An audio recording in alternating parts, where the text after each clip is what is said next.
Salute, Nick family. Welcome to the Queen's Court. I'm your host, Stephanie, from Dope Soul Sports Talk, in my weekly spot on Nothing But Knicks, where it all started. Simeon Russell, forever grateful. Today, we're talking New York Knicks and their incredible playoff win versus the Cleveland Cavaliers in Game 1, 101-97. Subscribe to the channel if you haven't already. Hit the notification button so you'll be notified anytime anything goes live on this channel. Be sure to subscribe to my channel, Dope Soul Sports Talk, as well as Tony Crow's channel, Knicks and Bruises. Let me bring in the fam. Hello, fellas. How we doing? Peace, Queen. Shout out to the chat. Yo, Black is time. Let's go. All aboard playoff season. Peace to the chat. No doubt. Before we get into it, though, I do want to remind everybody or inform those who don't know that we are having another watch party this Friday for Game 3, April 21st at Legends, New York City, 7 p.m. Man, Game 1 watch party was epic. And, you know, the schedule has been favorable for us, Friday and Sunday games. So we've been able to do it a bit more. So, yeah, if you can join us, Legends, it's free. We just ask you to register so we'll know how many is going. So we'll know if we need extra wait staff, bar staff. So there's the barcode. Hit the barcode. It'll take you right to the website where you can register. Again, it's free. You can bring family with you, other Knick fans as well, and meet your favorite Knick podcasters. And it's just fun to watch the game with other Knick fans. All right. Got a long, I don't know if it's going to be a long show, but I got my all-star panel and Tony Crow and DJ Shuttle. So I'm keeping it simple today because when you have great basketball minds, you don't have to get cute. I'm going to pull up a slide for each player, coach, some stats, and we're just going to ask, you know, your thoughts on that player from Game 1 and what that player needs to do for Game 2. For me, I'm going to preface it by saying, after watching the game again, for most players, probably other than Josh Hart, there were positives and negatives. And so for me, it's about what's the net positive for that player and what's the net negative for that, you know, for that player and what they need to do going into the second game. That's how I'm going to engage it, but you guys can engage it however you want. But before we get into the individual players, let's just talk in general. What were your impressions of the game? And why do you think the Knicks were able to win? And shout out to the chat, by the way.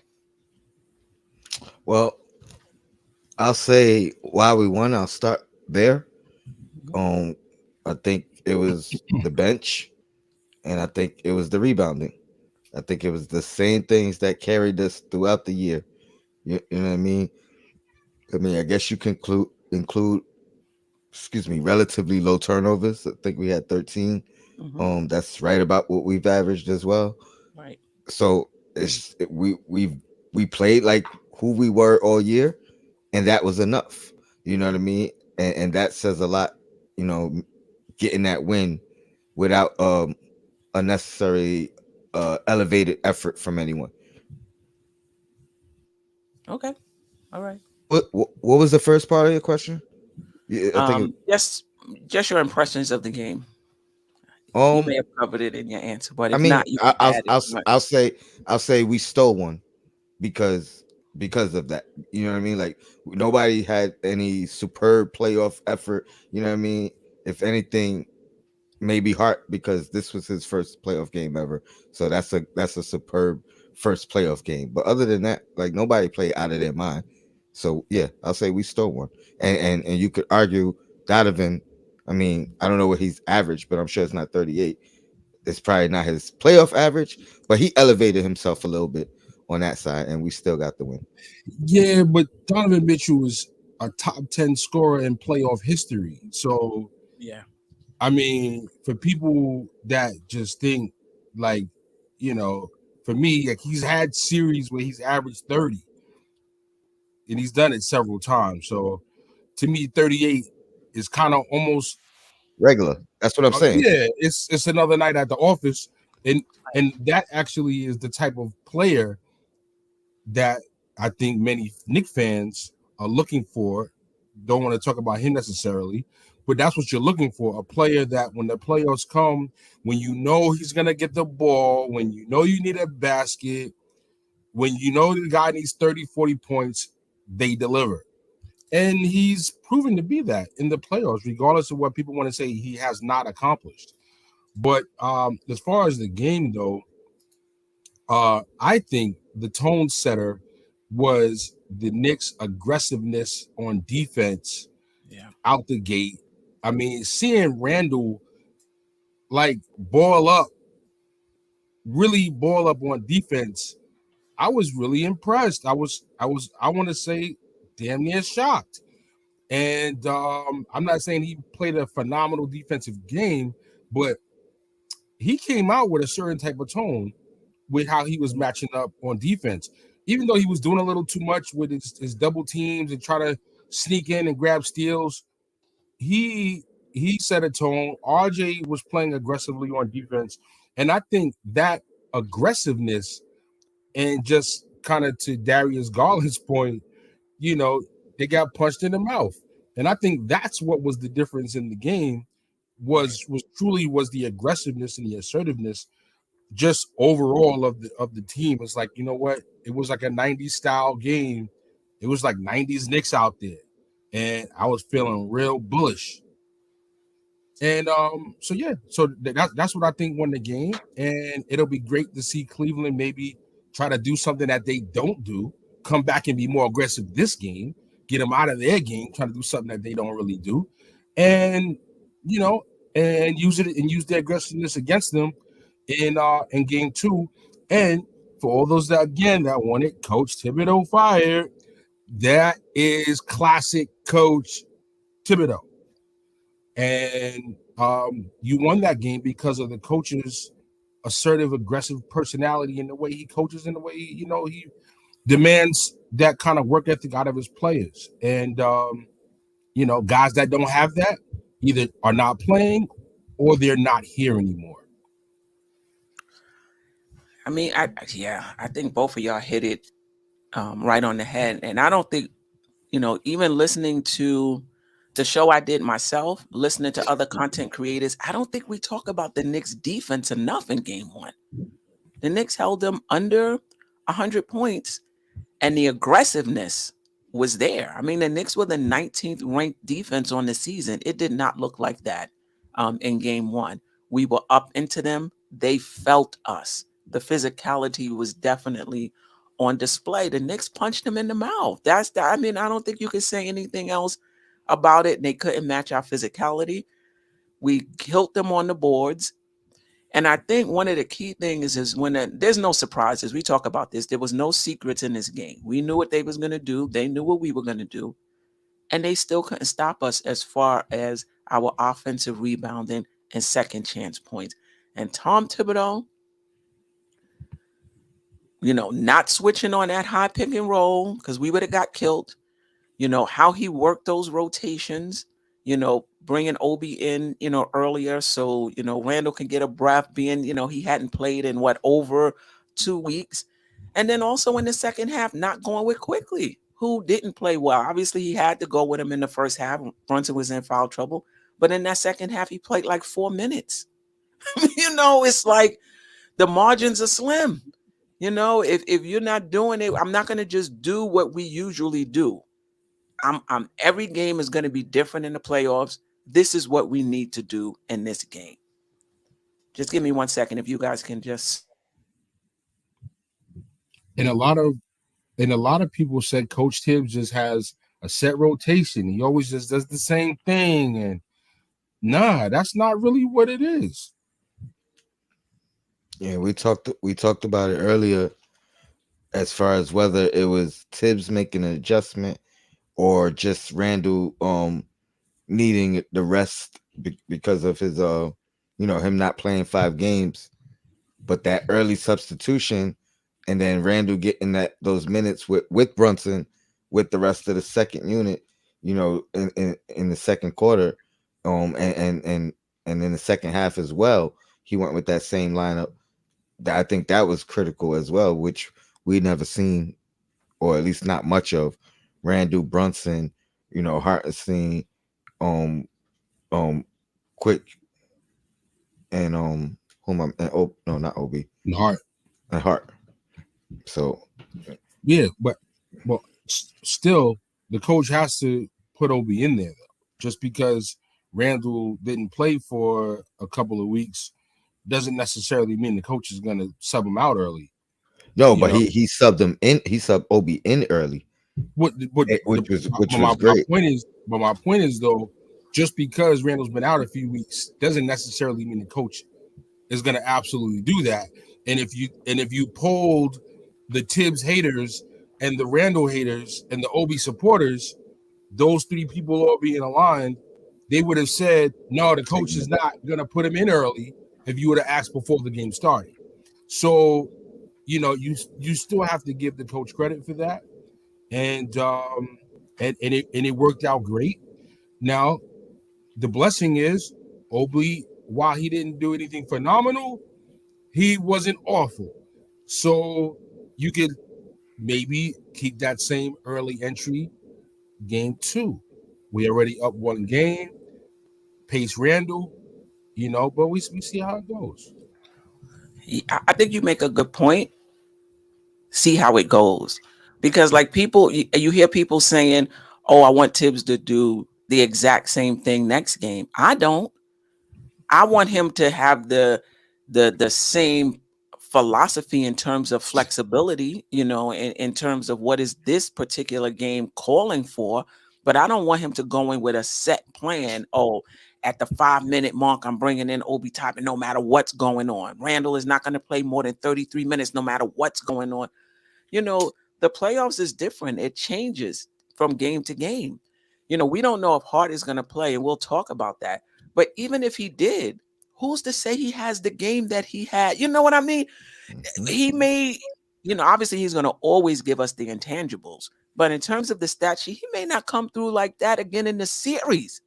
The next game, it could be Quick. It could be RJ. That's just how it goes in the playoffs. On any given night, it could be any, given person. So Tibbs just have to stay flexible and do what he's asking his team to do. Read the game. Read the game. The game will tell you what to do. The game will tell you what to do. But maybe because I'm a little bit more into baseball as well, and there's so many more games, and there's such a dependency on analytics there. I don't know if fans realize the dependency on analytics even in basketball. So they have all of these different numbers that they run, player combinations, and how they have to have rest by a certain time, and so some of the decision making is not like the gut instincts that you just the eye test, and that many of us as fans would look at. So and Tom Thibodeau actually he's been known to accept the analytics, and a lot of teams in the NBA are using it.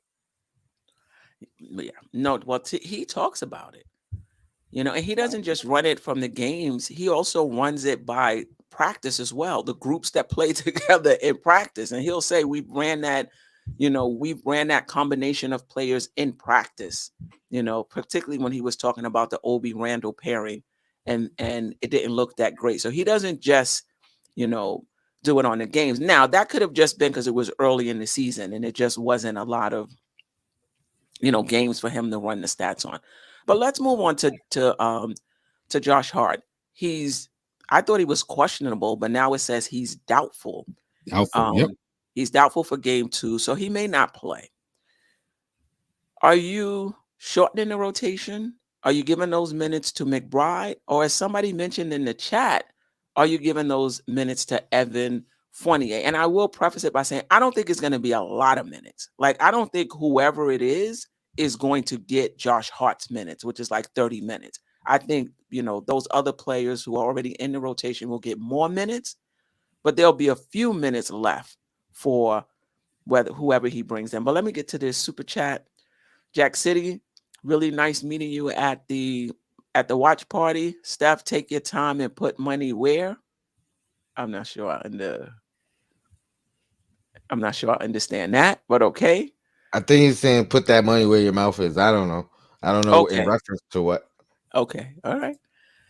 And Almighty Finesse, where the loser lounge. Hey, there was two loser lounge today, part 1 and part 2. So you could definitely go to this channel for part 1, and then Tony's channel, Knicks and Bruises, for part 2 of the Losers Lounge. Double header on the Losers Lounge, huh? Double header. Yeah, and you get to see Queen on the Losers Lounge. Yes, my first appearance on the Losers Lounge, for sure. But yeah, back to Josh Hart. Do we shorten the rotation? Go with McBride? Go with Fournier? What do you think Tibbs will do? Well, man, I think everything is a possibility, and I say that in the sense that we've seen both of them play in games where only one guy was out. You know what I mean? So it could be an offense defense thing as far as whether we see both of them, or it could just be. I think if we're only gonna see one, my guess is gonna say Deuce, because he's the guy who's gotten more of the opportunity this season. But then it could be an offense defense situation where maybe we end up seeing Fournier as well. So I'll put it like that. If it's only one guy, is Deuce. If it could be both. I don't see a 8-man rotation. I think that's least likely. But I'm not gonna cancel out at that as an option, because one of the praises of everybody giving Tibbs of this last game, Julius led the team in minutes, but it was 33 minutes. You know what I mean? Brunson had less than that. It went down from there. Now, granted, Brunson's minutes was probably more due to foul trouble than anything else, but you know what I mean? The minutes was pretty spread out.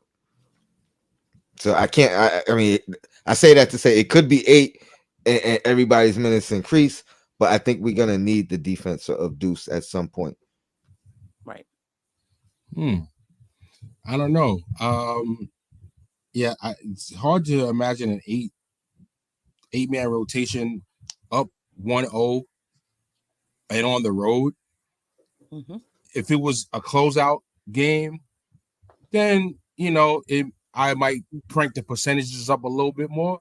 But that being said, I don't want to say it's house money, but you up 1-0. This is not the time to exhaust your players and and go crazy and try to win at all costs type of thing. You know what I mean?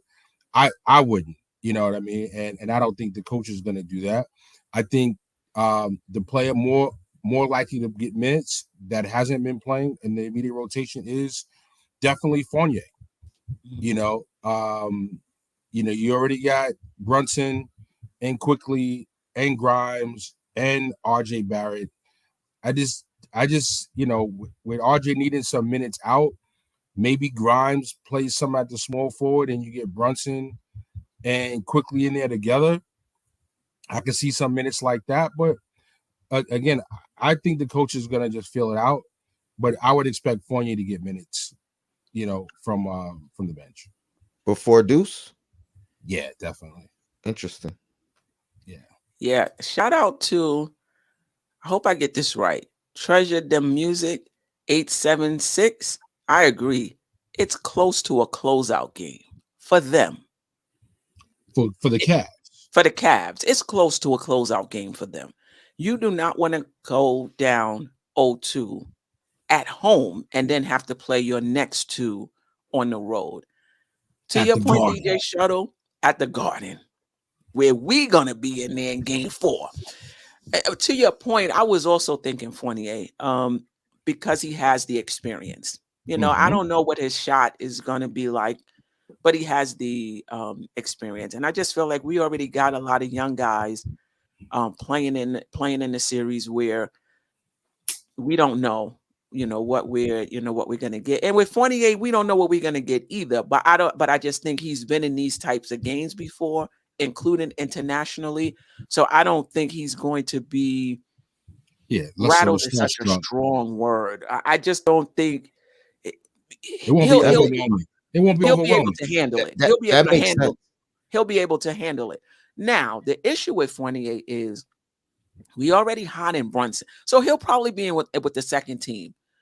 Because I'm just thinking about where you're hiding him on defense, like who you're putting him on, right? When he comes in the game. So it depends on, Tibbs would have to do a good job of matching up that whoever he's in with, so that there's somebody you can hide him on. Because if they're playing a Coro, if they're playing CD Osman, not that CD Osman can't shoot, don't get me wrong, but he ain't putting the ball on the floor, taking it to the hole, like those sorts of things. So you can play him, but you gotta. And when I say hide him, don't get me wrong. Hide him. I'm not of the mindset like a lot of Knicks fans that he's a cone and he fights over screens. He fights. He reads passing lanes pretty good. Whatever he doesn't do to me is physical. Mm-hmm. It's because of his physical limitations, and we got a few like that on the team, namely R.J. Barrett and Jalen Brunson. It's physical. It's not about it's not about effort. But I wouldn't be surprised because we've seen both McBride and Fournier this season. So, Joe, just again, just to kind of pin that point home, when you bring McBride in, right, most of his minutes have been when Brunson has been out. Quickley has started and he's come off the bench. That's true. This is a different position. Yeah, he's really, and not to say that he's played zero, but his minutes when Brunson and Quickley are both playing are just minimal. So to put McBride in, that means you're gonna have Quickley at the 2 or Grimes at the 2 and RJ at the 3. Like the whole thing is when RJ has to sit, who's gonna be in RJ's slot? And I'm glad we're not talking about Obi being there because that's absolutely not an option. So if Grimes is gonna basically be the backup 3, or you got to get somebody else in there, Fournier is really the only guy that has any experience. He played a couple of games towards the end of the season, so I don't know. I just can't see how it's not him. I'm gonna just say this real quick. I think it could go either way, and there's lineups we can play. But I hear what you're saying. Throughout the season, when Brunson is out, it's been McBride in the rotation, and when a wing has been out, it's been Fournier in the rotation. Like that's pretty much how it's gone through the season. Though in the regular season, though I do see how it can work either way, even though a forward is out, a guard forward is out. I think we've only seen Fournier back in the rotation one time without Deuce, and we've seen Deuce in more whether it was Brunson out or a two. The only reason I would think a 2 guard. Like who? Quickley missed one game this year, I think. But that's part of that guard rotation, though.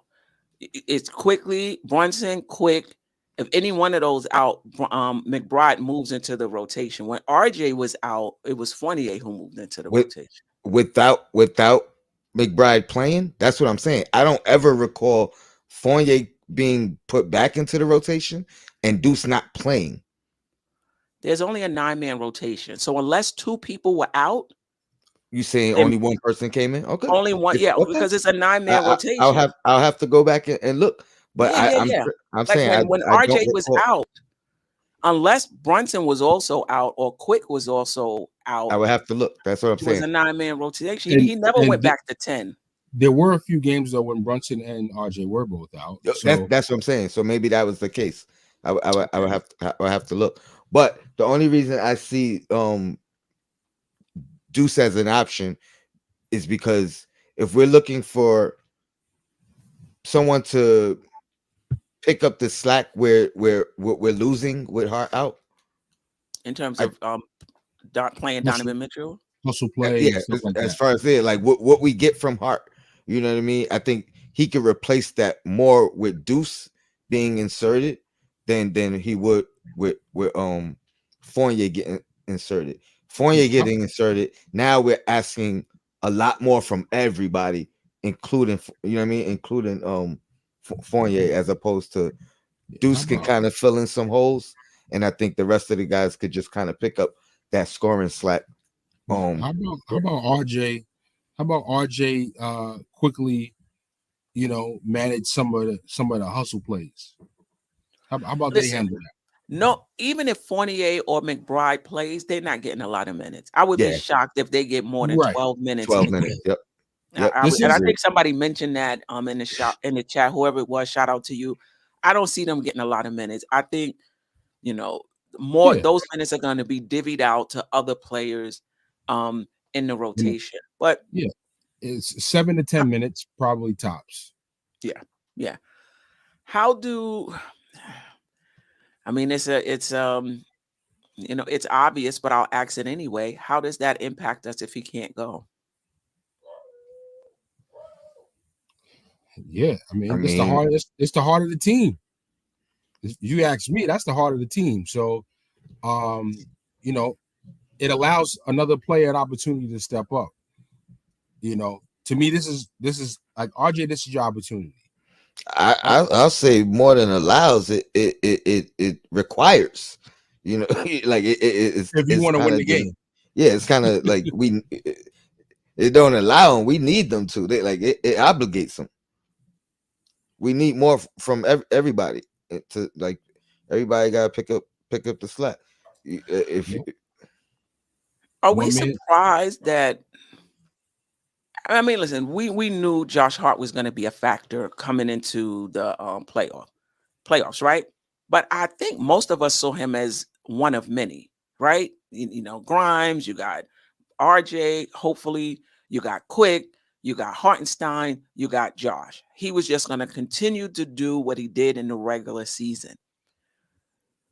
Now we're talking about him like he the third best player on the team and he may not play tomorrow. What we gonna do? It's like in that one game, he really elevated his level of play. Because I say, if you can do the same thing you do in a regular season in the playoffs, which is a bit tougher, you're doing something. But if you can, in addition to that, take it up a notch, you really doing something. And he did that thing, last night. So DJ Shuttle, you was going to say something. Go ahead. Real quick, part of the thing about Hart is you don't really ever expect the same production from him as far as stat wise, game in and game out. He's that guy that really you get what is needed that night. You know what I mean? Like, so he gave us the 17. We needed that 17 from him. You know what I mean? Quick wasn't playing well. Grimes had 4 or 5 attempts, whatever. You know what I mean? So we needed that input from him. But next another game, it may be 8 points and it may be 17 rebounds. You know what I mean? Because that's what we needed from him that game. Trish D said something, and then Shuttle will get to you. Hart's rebounding is exceptional. It's like we have two Mitches or two Harts on the floor. It's important. Even Deuce isn't going to match him on the boards, but he can match him in steals and stops. But the Knicks punched him in the mouth when it came to rebounding and second chance points. And Josh Hart is a big part of that. Mitch, Hart, and Josh Hart are a big part of getting us second chance opportunities. That's a good point, Trish D. We're going to miss that because clearly that has to be a focus of theirs coming into game 2. Now, I don't know how they're going to do it. They're the 25th ranked defensive team.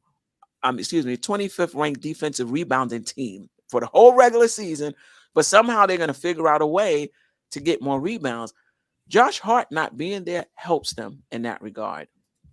Appreciate you, Trish D. Yeah, absolutely. Josh Hart, definitely my guy. So you can't really replace him with one person. We need Mitch to get more rebounds. We need Randle to get more rebounds. We need Grimes, Brunson, Quickley. We need all the players that are in the starting lineup to get more rebounds, make up for it, and and make it a collective effort. So,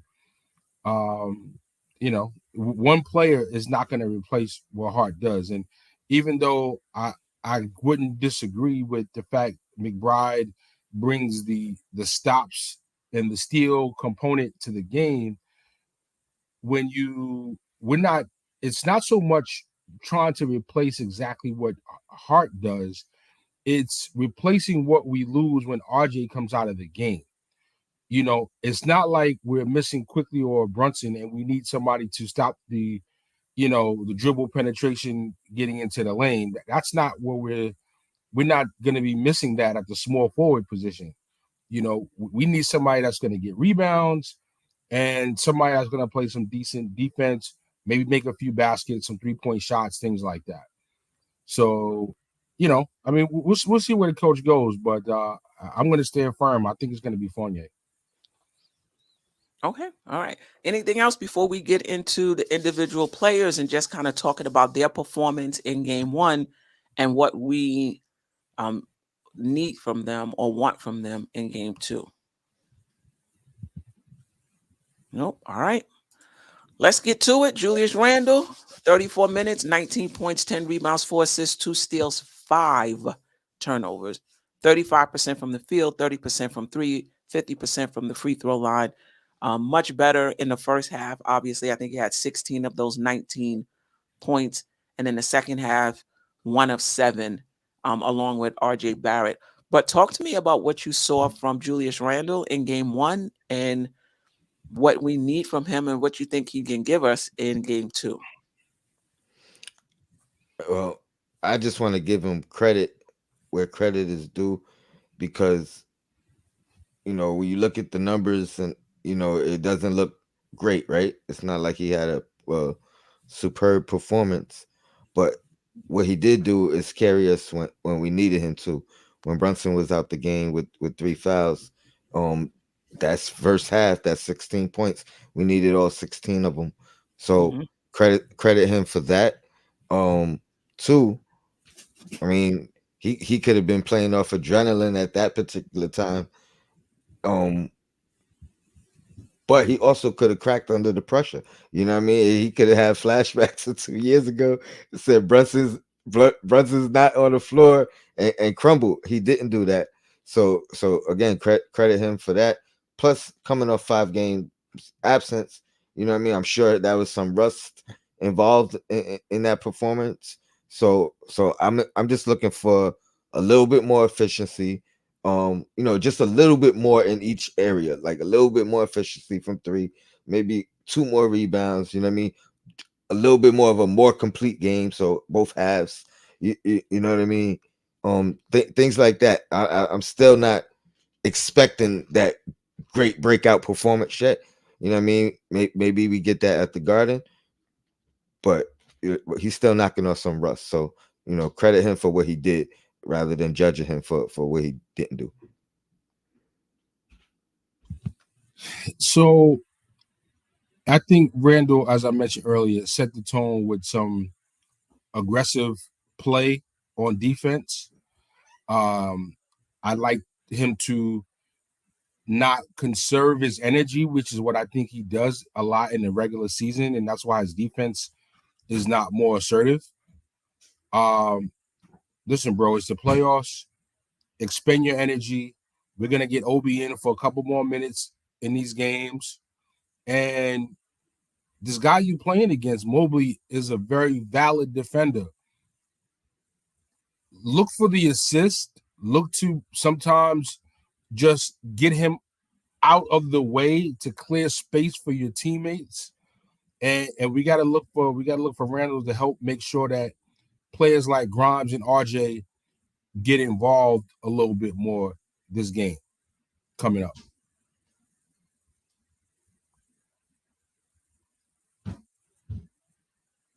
You're on mute, Queen.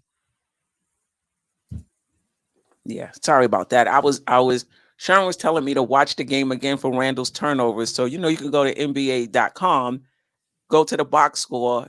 The turnovers are in blue. You click on it, you see all the turnovers. I only got through 2 of them, Sherwin, and they were his fault. Maybe the other 3, I didn't watch them yet. Maybe they might not be.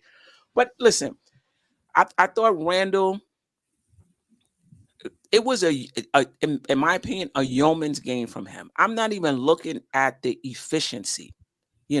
The fact that he didn't even test the ankle in practice, from what I understand. Right? He hit that first 3-pointer. That first 3-pointer went down. I was like, oh, we cooking now. And 16 points, in the first half. He looked sharp. I didn't really see, any difference. Obviously, he talked about being winded afterwards. Kudos to Tibbs, like we talked about, and we'll talk about Tibbs some more in, bringing Obi Toppin in earlier in the first quarter as well as in the third quarter. He didn't shoot well in the second half, but he was engaged. The plays he made, the presence he has, you have to pay attention to him. When Mobley is on him, Mobley can't sit in the key, so that brings Mobley out. You got to play Randle, and that last rebound, you watching the game, you just see somebody streaking like a comet into the screen, and get that key offensive rebound and the presence of mind to get it out to Grimes.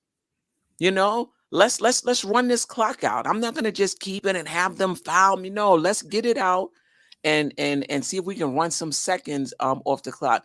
He had 5 turnovers, but I thought he made some heady plays. The interior pass to Hartenstein, the pass to Mitch. There was another pass. I forgot who it was. Just his passing was just on point. The interior passing was just on point. I think for the second game, continue to do what you do. Continue to do what you do and just keep your head in the game. I was so impressed. Me and Tony talked about this earlier when Donovan Mitchell pushed him for no reason. Nothing was going on that he needed to come and push Randle, right? Randle just put his hands up. You're not taking me. You're not going to punk me. You're not taking me out of this game. It's not happening. So whatever you heard, whatever you read on Twitter, whatever you saw last season is not happening. I was very impressed with that. And again, do what you usually do for us. Score, rebound, assist, be that gravity player for us, right? Because when he's in there, he opens up things for other players. He commands attention. Anything else about Randle? While I look at these other 3 turnovers, Sherwin. No, I will just quickly add while you look those up. Is that pass that you talk about, passing it out to Grimes at the end of the game? That's definitely the type of play during the season he just holds the ball. Mm-hmm. And whether it's him just A, playing smarter, or B, having more faith in Grimes, a combination of the two, whatever it is, I'm very thankful for it. And those are the small plays I think that shows his IQ being raised, and also shows you that as a teammate of his,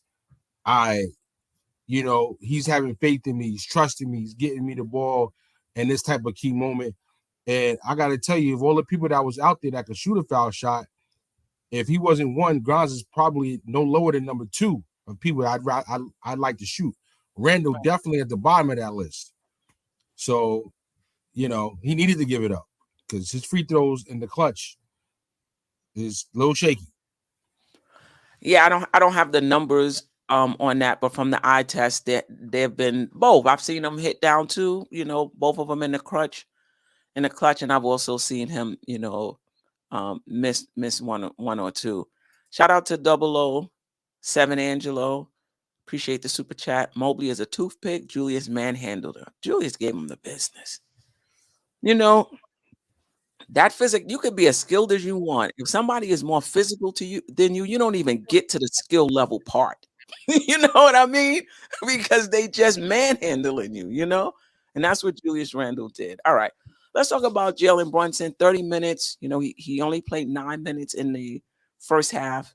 He was in foul trouble. 27 points, 2 rebounds, 2 assists, 2 steals, 1 turnover, critical turnovers, trying to split the double team in crunch time. Shot 45.8% from the field, just 25% from 3, hit all 4 of his free throws. Thoughts on Jalen Brunson's performance in game 1 and what you are looking for from him in game 2? I'll be quick and easy. It seemed like the only way to stop Brunson was to get him in foul trouble. Get him off the court. Yeah, I don't think they figured him out yet. No, they definitely didn't figure him out. And all he's gonna do is continue to abuse Cleveland. He abused them all season. He scored 27 in 30 minutes. I expect more of the same. I expect him to dominate. Garland can't stop him. Okoro is really the only answer.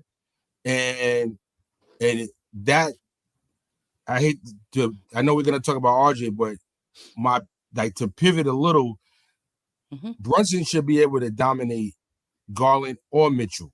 So they're gonna put Okoro on him. Even if they are able to contain him and keep him at 30 or under 40, this is RJ's opportunity with most likely Garland being on him. Like that has to be RJ has to take advantage of his matchup because Brunson's ability to dominate has them putting their best on-ball defender on him. So RJ, like this is your opportunity. Yeah, I mean, obviously I want to see Brunson not get into foul trouble. Him running out at Okoro, why? He's not, you want him to shoot the 3, right? Yeah. There's no need to chase him off the 3-point line. And then when he drives, pick up, a blocking foul. So I think he'll be better in that regard. I'm with JJ. I didn't think Osman did a bad job on him. I don't think he did a bad job on him, but he's him. Just like I don't think Josh Hart did a bad job on Donovan Mitchell. I thought he did a good job on Donovan Mitchell, but Donovan Mitchell is him. You know what I mean? He's gonna hit the shot anyway. And the same thing, the same thing with Brunson. So I just want more of the same from Brunson. Read the game, if you double team, pass the ball, like basic basketball stuff, that he does, that he does well. I thought in the fourth quarter, we went to Brunson a lot in ISO in crunch time.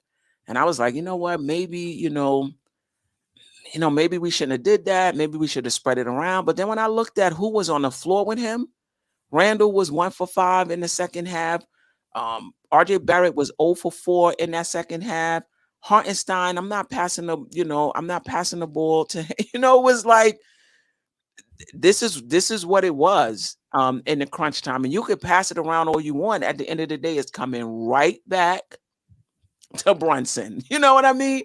So just give it to him. He did what was needed. He did what was needed. Yeah, no doubt about it. And they didn't double him. Obviously, if they did, he would have passed. Matter of fact, one time he did. Who did he hit for that baseline 3-pointer in the right corner. You know, they doubled him and he was able to find whoever that person was for the 3-point shot. So Brunson just keep doing what he's doing.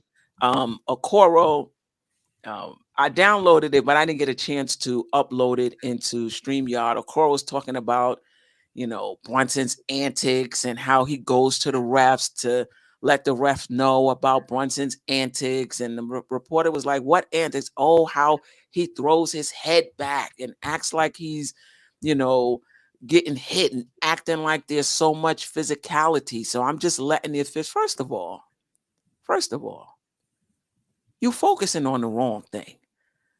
To me, it's the coach's job to work the officials, you know, and soften them up and let them, you know, this is back to the Pat Riley days in the 90s, you know, where you'll say something about the officials or trying to soften them up, you know, so that the next game they could focus more on it. That's for the coach.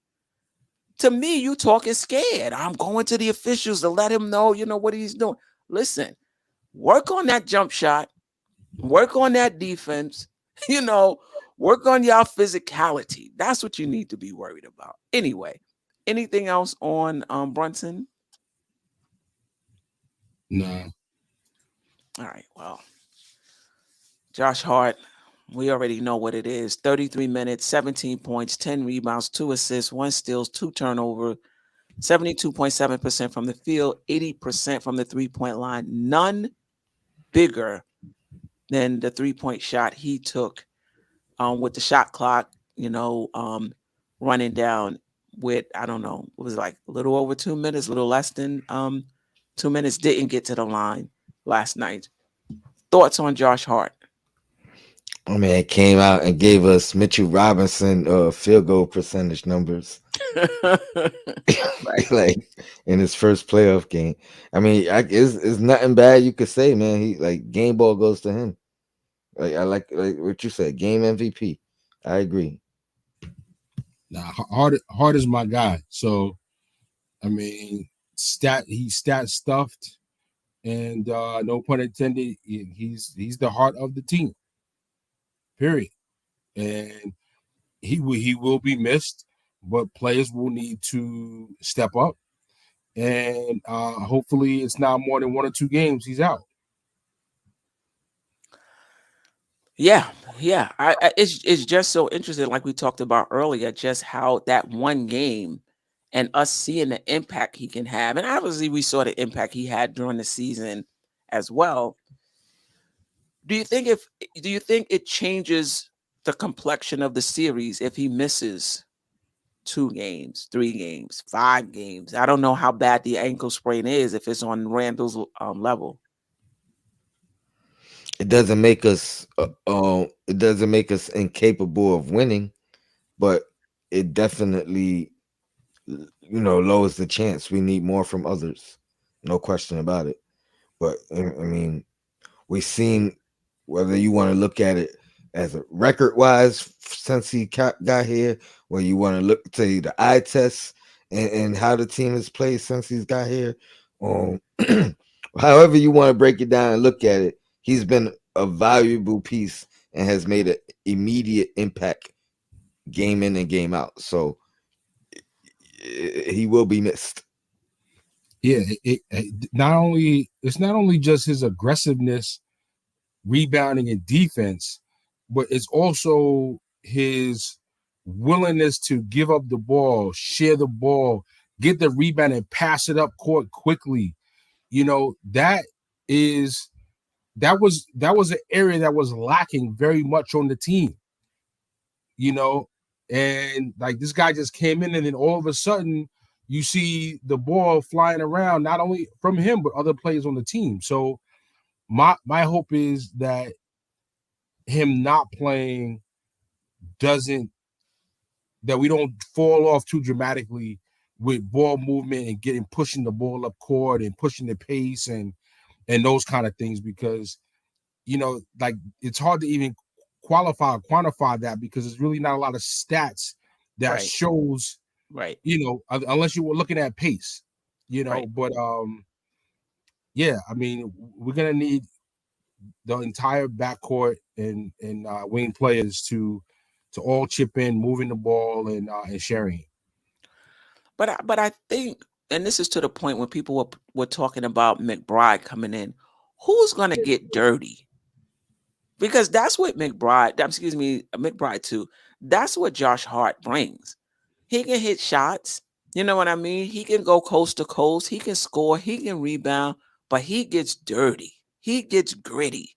You know what I mean? He's diving for loose balls. Who do we have that? Like, I don't see that in, and that's not Quick's role. I don't see that in Quickley. I don't see that in Grimes. I don't see that in RJ Barrett. And listen, I'm not saying that those guys aren't tough. That's not what I'm saying. I'm saying that he's just like whatever, like what's needed right now. I'm Who's gonna sacrificing my get dirty? body. Right, sacrificing. Who's getting dirty in his absence? And that's, I mean, I think the closest guy is Deuce. You know what I mean? And not saying to the same extreme or same measures as Hart, but he's the closest guy to that. You know what I mean? He's gonna dive for a steal. You know what I mean? Dive for a loose ball and things of that nature. Go for a block on a big. You know what I mean? Like, we've seen Deuce do those things. Like, he's not worried about getting dunked on. He's not jumping out the way. Like, he'll try to get a block. Right. No, they definitely made in the same mold. There's no question about that. I mean, I wanted RJ to be more of this player before the season even started. Right. 2 years ago, 3 years ago, I wanted RJ to be more of this type of player. And considering the limitations he has in this game, otherwise, he really needs to be this type of player. So, RJ Barrett, I'm calling on you. Get dirty, get gritty, get grimy, and, put it all out there. You heard? Yeah. Because one of the things that Cleveland is talking about, I've been spending some time listening to Cleveland content creators and the news shows, and even listening to the Cleveland players themselves and their media availability, is that they're going to be very physical with the Knicks tomorrow, right?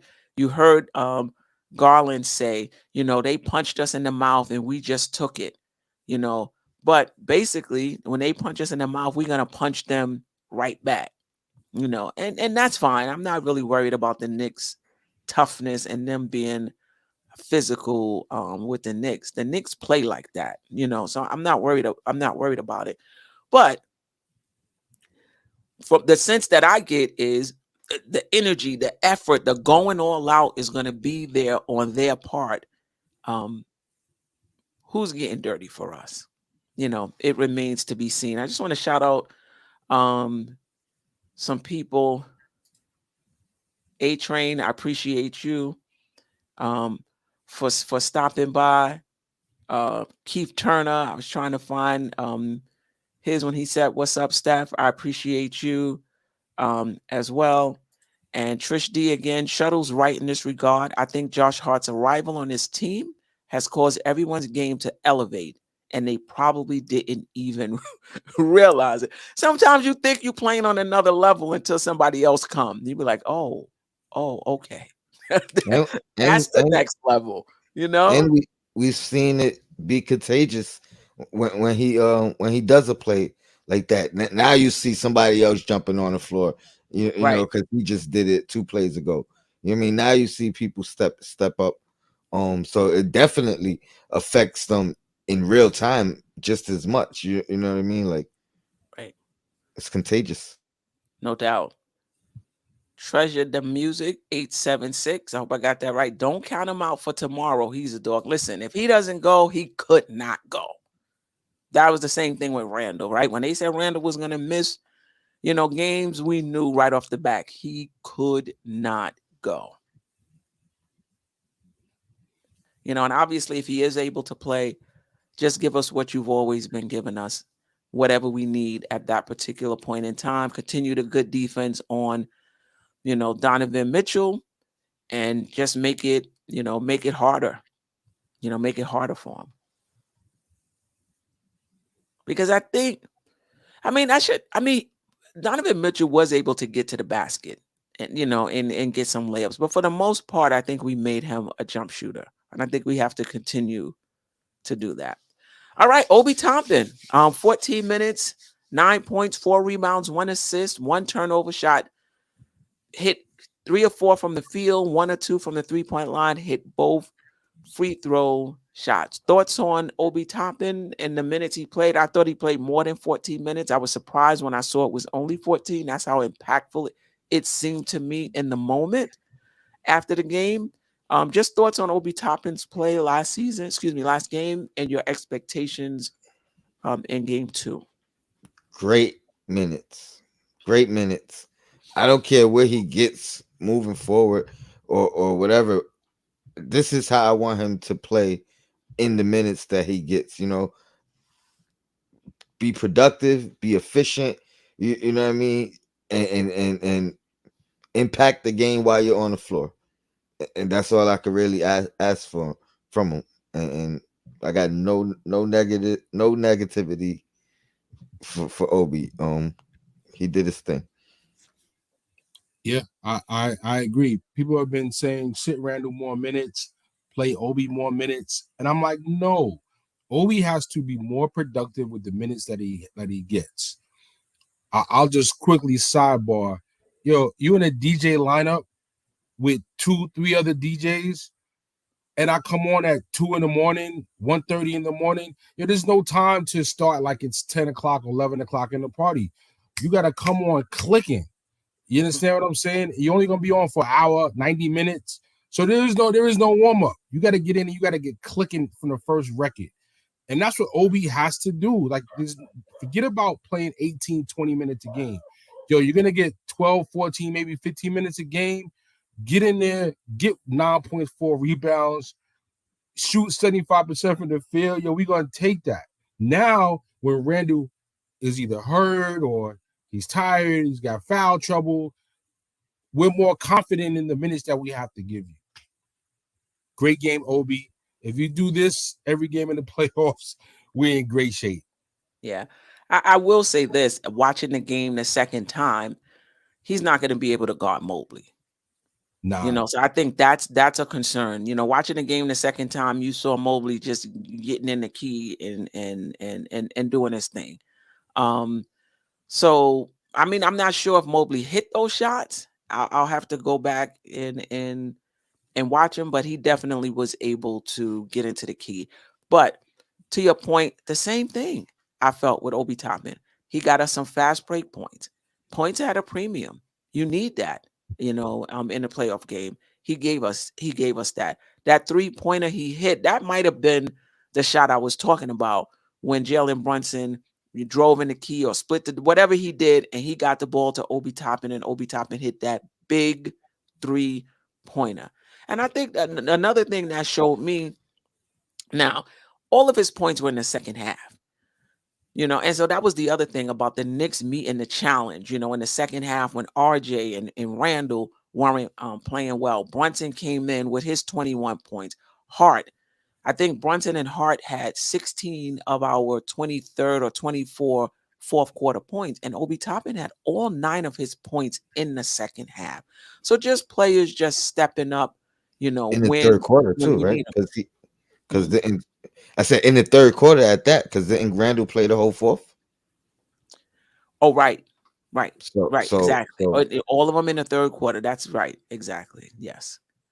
Yeah, I thought Obi Toppin was huge last night. He didn't look scared. He had an impact. He wasn't getting pushed around. Nothing like that. So kudos to Obi Toppin for how he played last game. How do you think his minutes? Do you think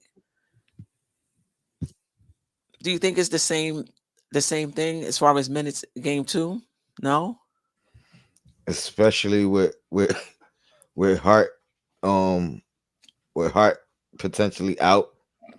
Not saying they're the same position, but yes, Tibbs has no problem putting Hart at the 4.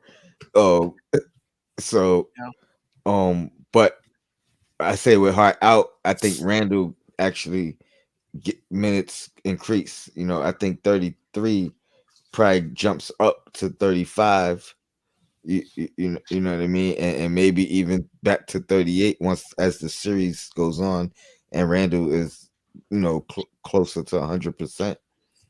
So I actually don't think um it stays the same. I think it actually might decrease some.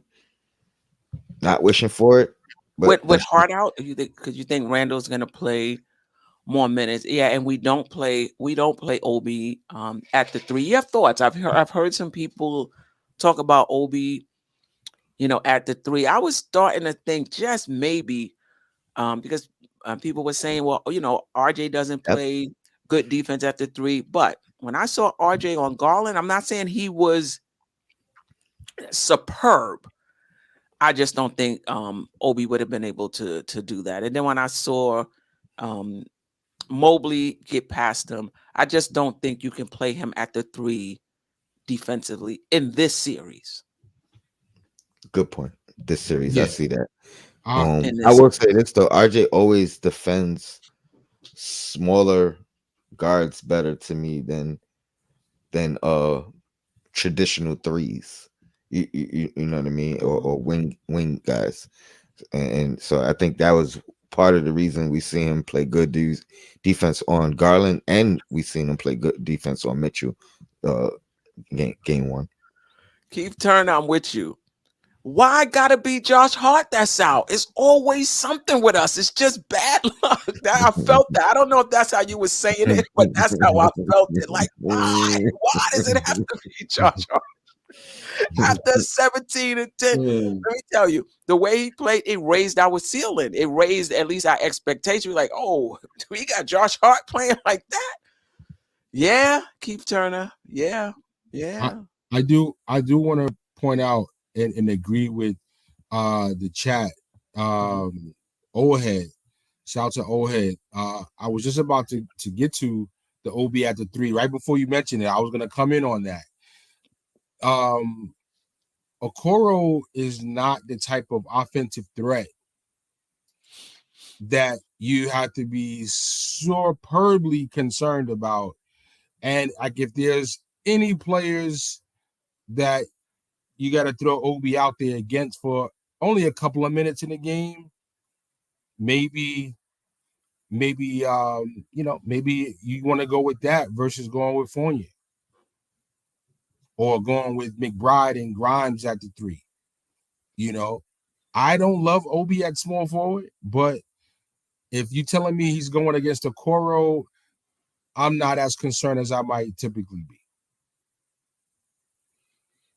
So Okoro could drive to the basket though. Like he would have to just not close out all the way on him.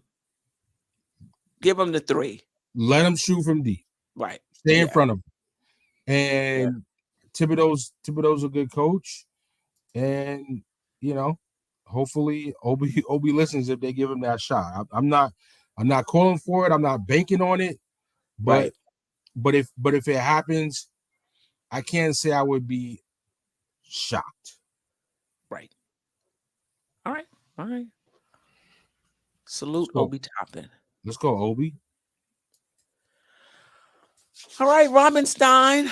Shout out to I forgot his I I forgot love his it. name I love it. on Guard Up Knicks. I was watching their show the other night and he said it. Oh man, I gotta get his name. Before the show is over, I'll get his name. But 48 minutes, 14 points, 13 rebounds, 2 steals, 6 and 9 from the field, 4 from 4 from the free throw line. That was all that part was all Josh Hart. Excuse me, Isaiah Hartenstein. But we'll do them one at a time. But I just wanted to say that. So Mitchell Robinson, 26 minutes, 6 points, 8 rebounds, 2 steals, 3 of 5 from the field, 5 offensive rebounds. 5. This is a big part of what we do. It's a big part of how we score, getting those second chance opportunities. I thought Mitchell Robinson's performance was uneven, as with a lot of these players, and by that meaning positive and negative.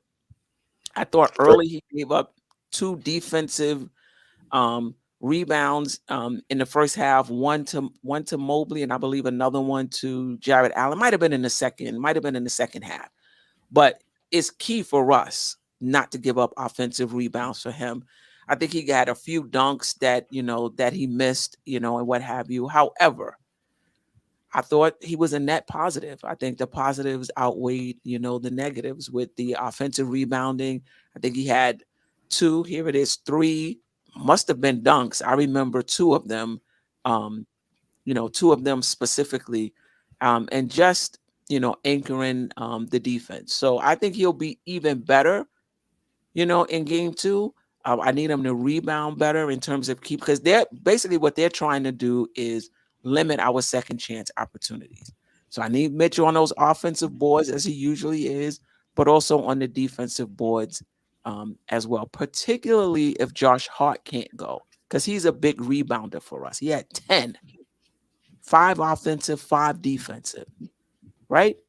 Any thoughts on Mitch?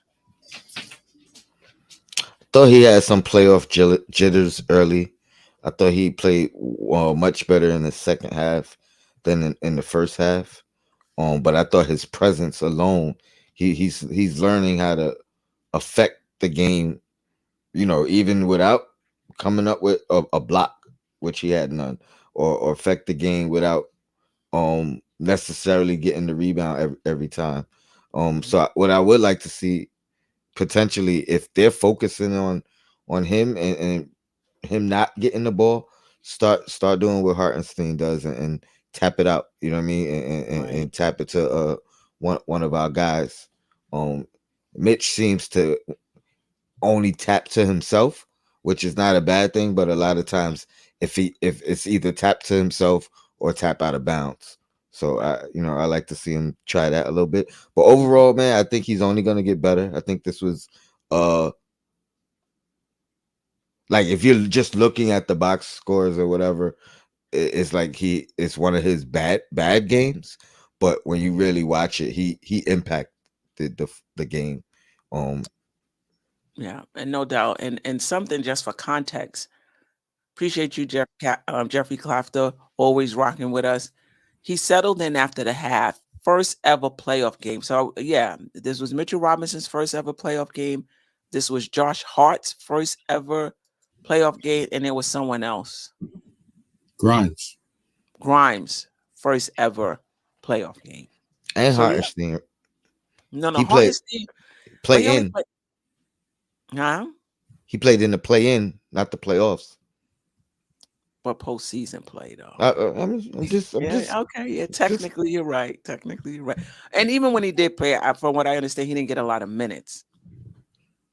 He didn't get a lot of minutes actually. DJ Shutter, you want to chime in on Mitchell Robinson? I will concede that it wasn't net positive, but as I was barely, it sounds like for you. Yeah, barely, because like I told Tone on the sidebar before the series started, like, Mitch, yo, you gotta step up. I mean, yo, Cleveland got a real legit Twin Towers out there. And if you're not gonna score, I'm cool with that. But like, you have to get double-digit rebounds and you have to get a couple of block shots. And you can't be in foul trouble being ultra aggressive and making, irresponsible fouls. Like, foul a guy blocking the shot. Don't foul a guy at the 3-point line like that. We don't need that.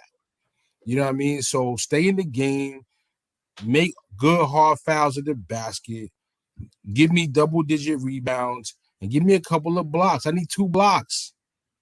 Mitch, I need 2 blocks again. I need 10 rebounds minimum. And I'm going to need a couple of, I'm going to need at least 1 or 2 explosive rebounding games, like 14, 15 rebounds. Like, make yourself known. You out there talking crazy in them interviews. Like, get out here and put that work in. But do you think it's going to be, I think it's going to be harder for him because, Jared Allen is legit, I mean. Jared Allen is what people think Mitchell Robinson really is. Because he's not, Jared Allen is not a scorer either, but he get those putbacks and he'll, he has a little more offensive, slightly more offensive game. He'll shoot a jumper. He'll shoot a jumper and make it. He also was encouraged to do that. So I'm what are we? just gonna put that out there. So what are we saying? Listen, Mitch is not encouraged. There's a reason. the No, only no, way I'm just saying he was literally asked. He was told he's being a liability by not true. doing those things. Um, I The think Mitch best has been Gotcha. told Gotcha. to like we want you to do what you do. I think Mhm. I think that's the difference. I want to see more from Mitch too, though. Don't get me wrong. For me, just you know, yeah. I mean, we can't underestimate what he does, in a pick and roll defense and what have you. But I'm just from individual plays. There was some plays where, he missed a rebound. There was some plays where, he got out muscled. Not all the time. So I do agree it was a net positive for Mitchell Robinson, but not a huge net positive. All right. you got me. Isaiah Hartenstein, 22 minutes, 8 points, 5 rebounds, 3 or 4 from the field, and hit all 4 of his um, free throws. And then got that key rebound off the Josh Hart miss. It was like a mid-range shot. Mm-hmm. He was able to come from around, I want to say it was Jared Allen, and just hit it out. And we was able to get a second chance opportunity.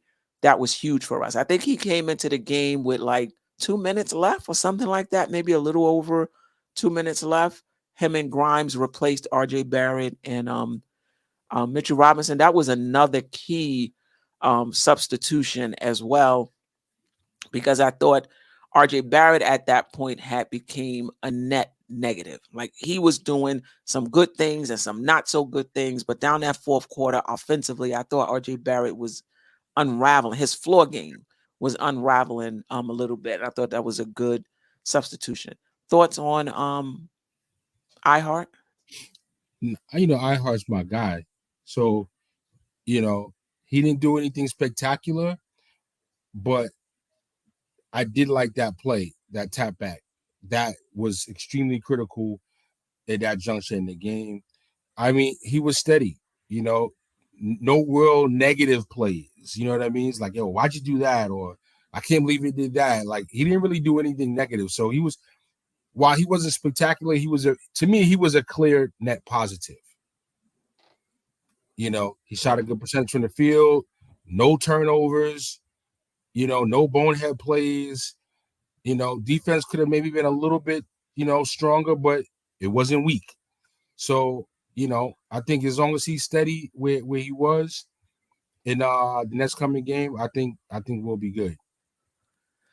Yeah, and I don't want to underestimate that floater or push shot, whatever you want to call it, because they have to guard him. Obviously, it's not the same as Julius Randle pulling Mobley out the key, right? Because Mobley has to respect um, Randle's 3-point shot. It's definitely not that. But you got to come from underneath the basket and respect iHeart's ability to hit that floater. And he was 3 or 4 last night, and he went to the free throw line 4 times, and he made all of them. Matter of fact, the Knicks shot, that was one of the keys to the games for the Knicks too. They shot over 85% from the free throw line when points were at a premium. So you weren't getting a lot of free throw attempts. But if you're efficient and you're hitting the ones you have, you're still extracting a lot of points out of that category. And the Knicks were able to do that last night. Do you think, not even looking statistically, just in terms of the eye test, how do you think Robinstein, how do you think our 2 centers did against their 2 centers?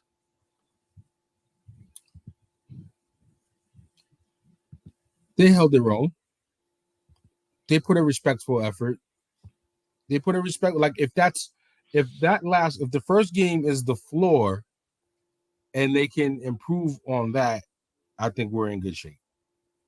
Yeah, I agree. I just want to give credit to Robinstein. It was Regular Joe who was one of the panelists on Guard Up Knicks podcast. I don't know if he coined the term, but that's where I heard it. So I want to give him his credit. Shout out to God of Knicks, Apollo, and those guys. Yeah, I agree with you. I think they held their own. Statistically, maybe they don't match up, but part of it is because Jared Allen himself had 14 points and 14 rebounds. Let me actually go back. Those are the numbers Yeah. I need from. Those are the numbers I need for like the Robinstein numbers is what we need from Mitch. But you got to keep in mind though, Jared Allen plays more minutes than Mitch though. Yeah, Mitch is playing less minutes because he's less effective. If he's more effective, he plays more. Yeah. I hear you. I hear you on that. I agree. I think they held their. I think they held their own.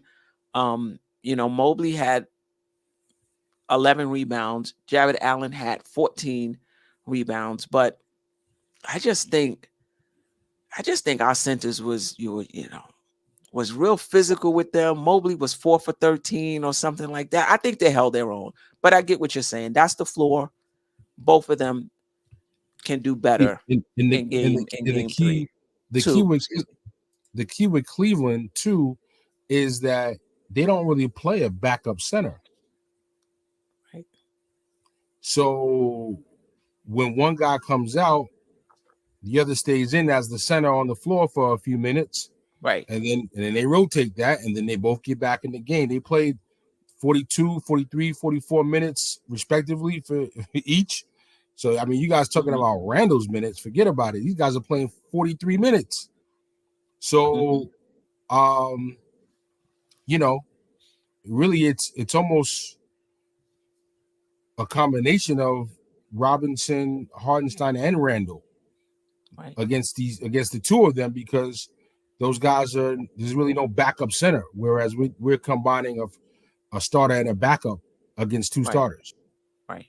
That's a good point. That's a good point. All right. RJ Barrett, 31 minutes, 7 points, 4 rebounds, 6 assists, 5 steals, 1 turnover. Not the greatest shooting night, right? 2 for 12 from the field, 0 for 2 from what did I put? 1 to 5%. I think he was 1 for 5. 1 for 5 from the 3-point line, and then he hit both free throws.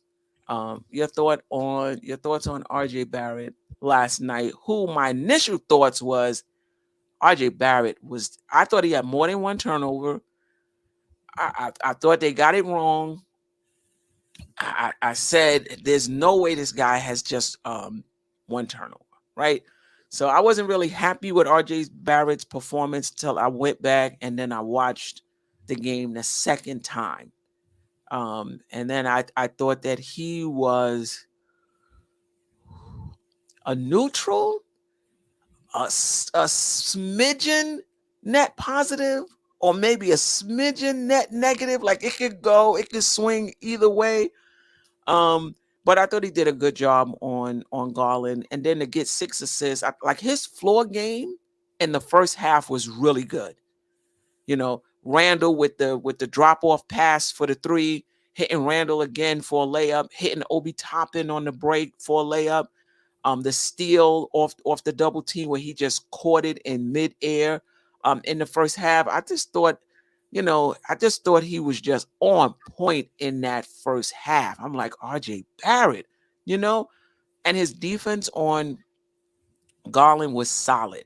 It was solid. Like Garland didn't go off, right? Obviously, the shooting wasn't there. Right. And I just thought his decision making when he drove to the basket and that second half just wasn't there.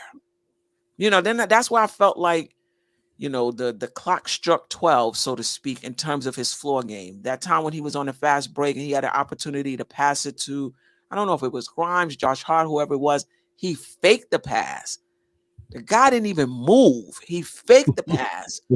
And then he brought it back to lay it up, and like it rolled off of him. Let me tell you, the reason RJ Barrett didn't have a lot of turnovers is because Josh Hart turned into a volleyball player with the dig and roll, just to get down in there and try to catch it before it goes, it went out of bounds, because they were hitting it off of him. He was bumbling it. But saying all of that, he was a net positive. Your thoughts on RJ Barrett? Listen, these are, essentially he played a Josh Hart type game. He got the rebounds, he got the assists, he got the steals. He did whatever the team needed so that the team could win. Mm-hmm. The field goal percentage is definitely disappointing. For the most part, you got guys like LeVert, Garland, Mitchell defending you. So, like, okay, you got 6 assists, and that's definitely welcome. But 5 steals. Let me see if I got that right. That's right. Yeah, 5 steals. So I'm sorry, I think it's 4 steals. Maybe they went back and they redid the numbers. Okay. But still 4 steals, 5 steals. Yeah. Impressive.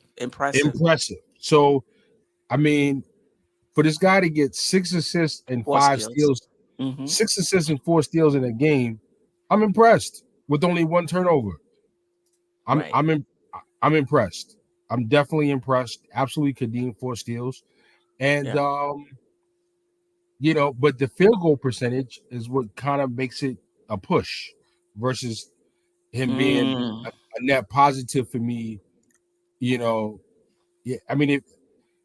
he was 4 for 12, 5 for 12, you know what I mean? Then it'd be a clear positive for me. But he made his 2 foul shots. He played some solid defense.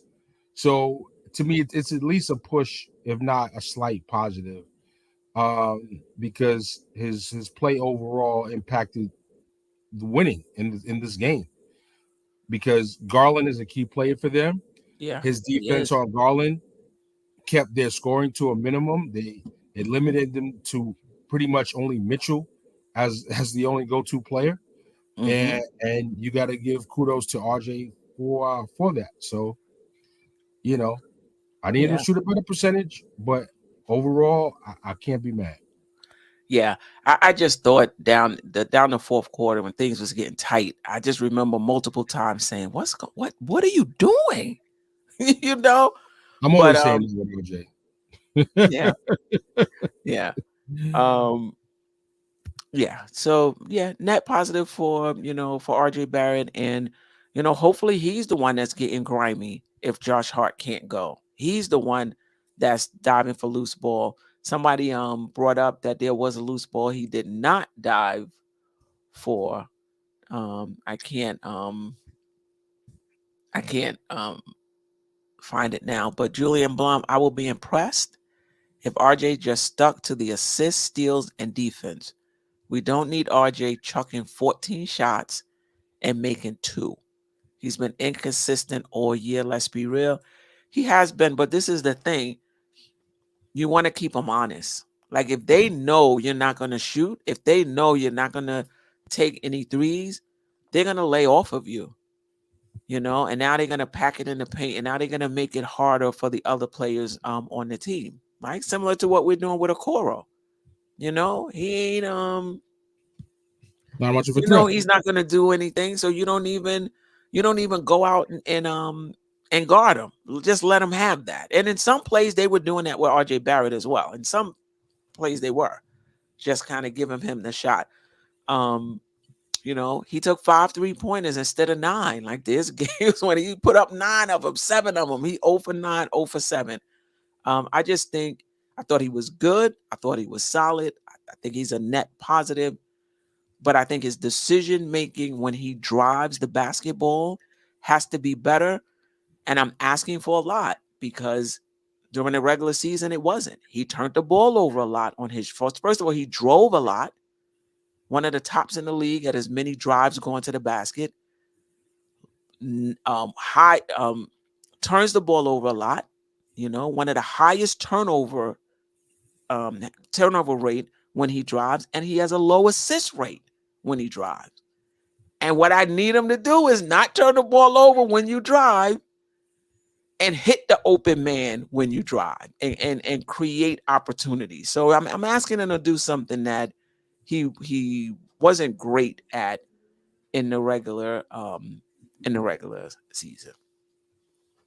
But that's what I want from RJ Barrett in game 2. Better decision making, continue your good defense. If you could take it up a notch defensively, that would be great.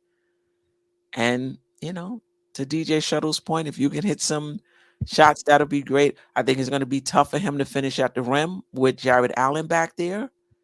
And he hasn't been great shooting the 3-point shot. So, his game may have to be a more intangible type game, like you were talking about. That's what I wanted from RJ. And we talked about that before the season even started. Yeah. RJ to be more of a, Swiss Army knife type. Yeah, let's forget about scoring 20 points a game. Like, score 14 or 15, but be more efficient and fill up rebounds and assists and steals. Right. I mean, I've said it before. I'll say it again.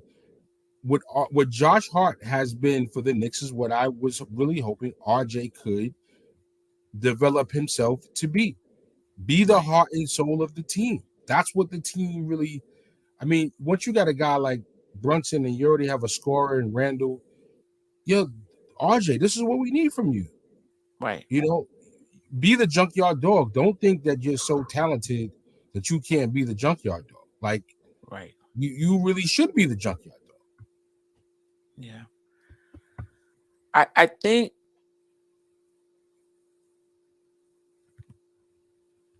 I think, and this is not for the playoffs. You can say that him not embracing that could make or break his career. Him not embracing 4 rebounds, 6 assists, 4 steals, not turning the ball over, playing good defense, right? Having to shore up some things. But him not embracing that and being like, wow, look what I'm able to do, my all-around game, could be the difference in his career. If he's thinking that he's just going to be a shooter, scorer, and not have to do a lot in those other categories, because I see myself in a different way, that could be the difference in his career. We shall see. He still has time. We shall see. Time. All right, we got 2 more. Emmanuel Quickley, 24 minutes, 8 points, 3 rebounds, 2 assists, 3 turnovers. I believe all 3 of them was in the first quarter. Let me check real quick. Oh, now the computer wants to be super slow. Oh, here we go. Yes, all 3 of them was in the first quarter. 0 for 5 from the field, 0 for 2 from 3. Went to the free throw line 4 times, hit 3 shots. Thoughts on Emmanuel Quickley and his second playoff series? Played 5 games in Atlanta, but in a different role. And by that meaning he's a bigger part of what we do this time around. Thoughts on Emmanuel Quickley? Well, I mean, Quickley, I gotta be honest with you. He has really made me a believer. And while he had a disappointing game, I'm not necessarily like, he's not the type of player that one game I lose confidence in. Right.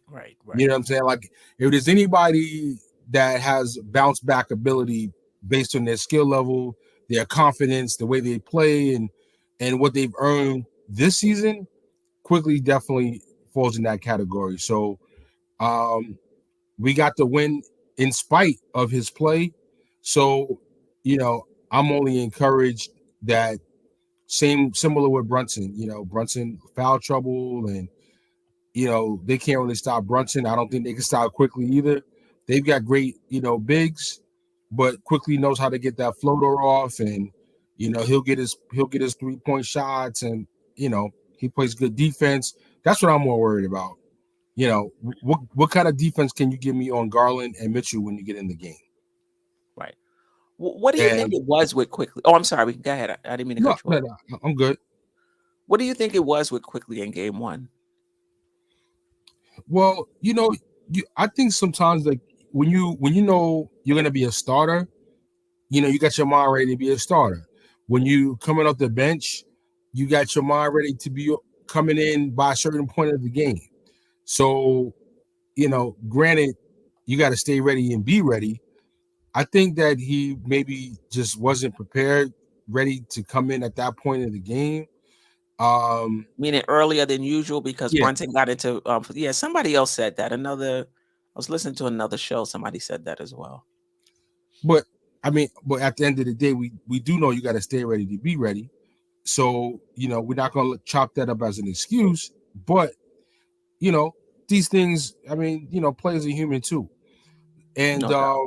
No doubt about it. and at the end of the day, even though, we beat the Cavs, they are the number one defense in the league.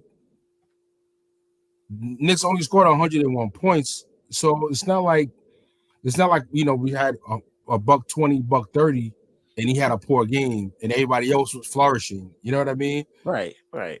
At the end of the day, the Cavs still playing some decent defense. And Right. they out there getting paid too. So I'll give them some credit. But I do believe Quickley is very capable of bouncing back. And I wouldn't be surprised if he has a couple of 20-point games before the series is said and done. Right. Right. Yeah, I don't know. I don't know what it was. Obviously they've scouted him, those cross court passes, they know that's part of what he does because they picked them right off. I didn't think his defense was up to par either. Ricky Rubio went right to the cup. He missed though. And there was another play where I don't was it a Coro?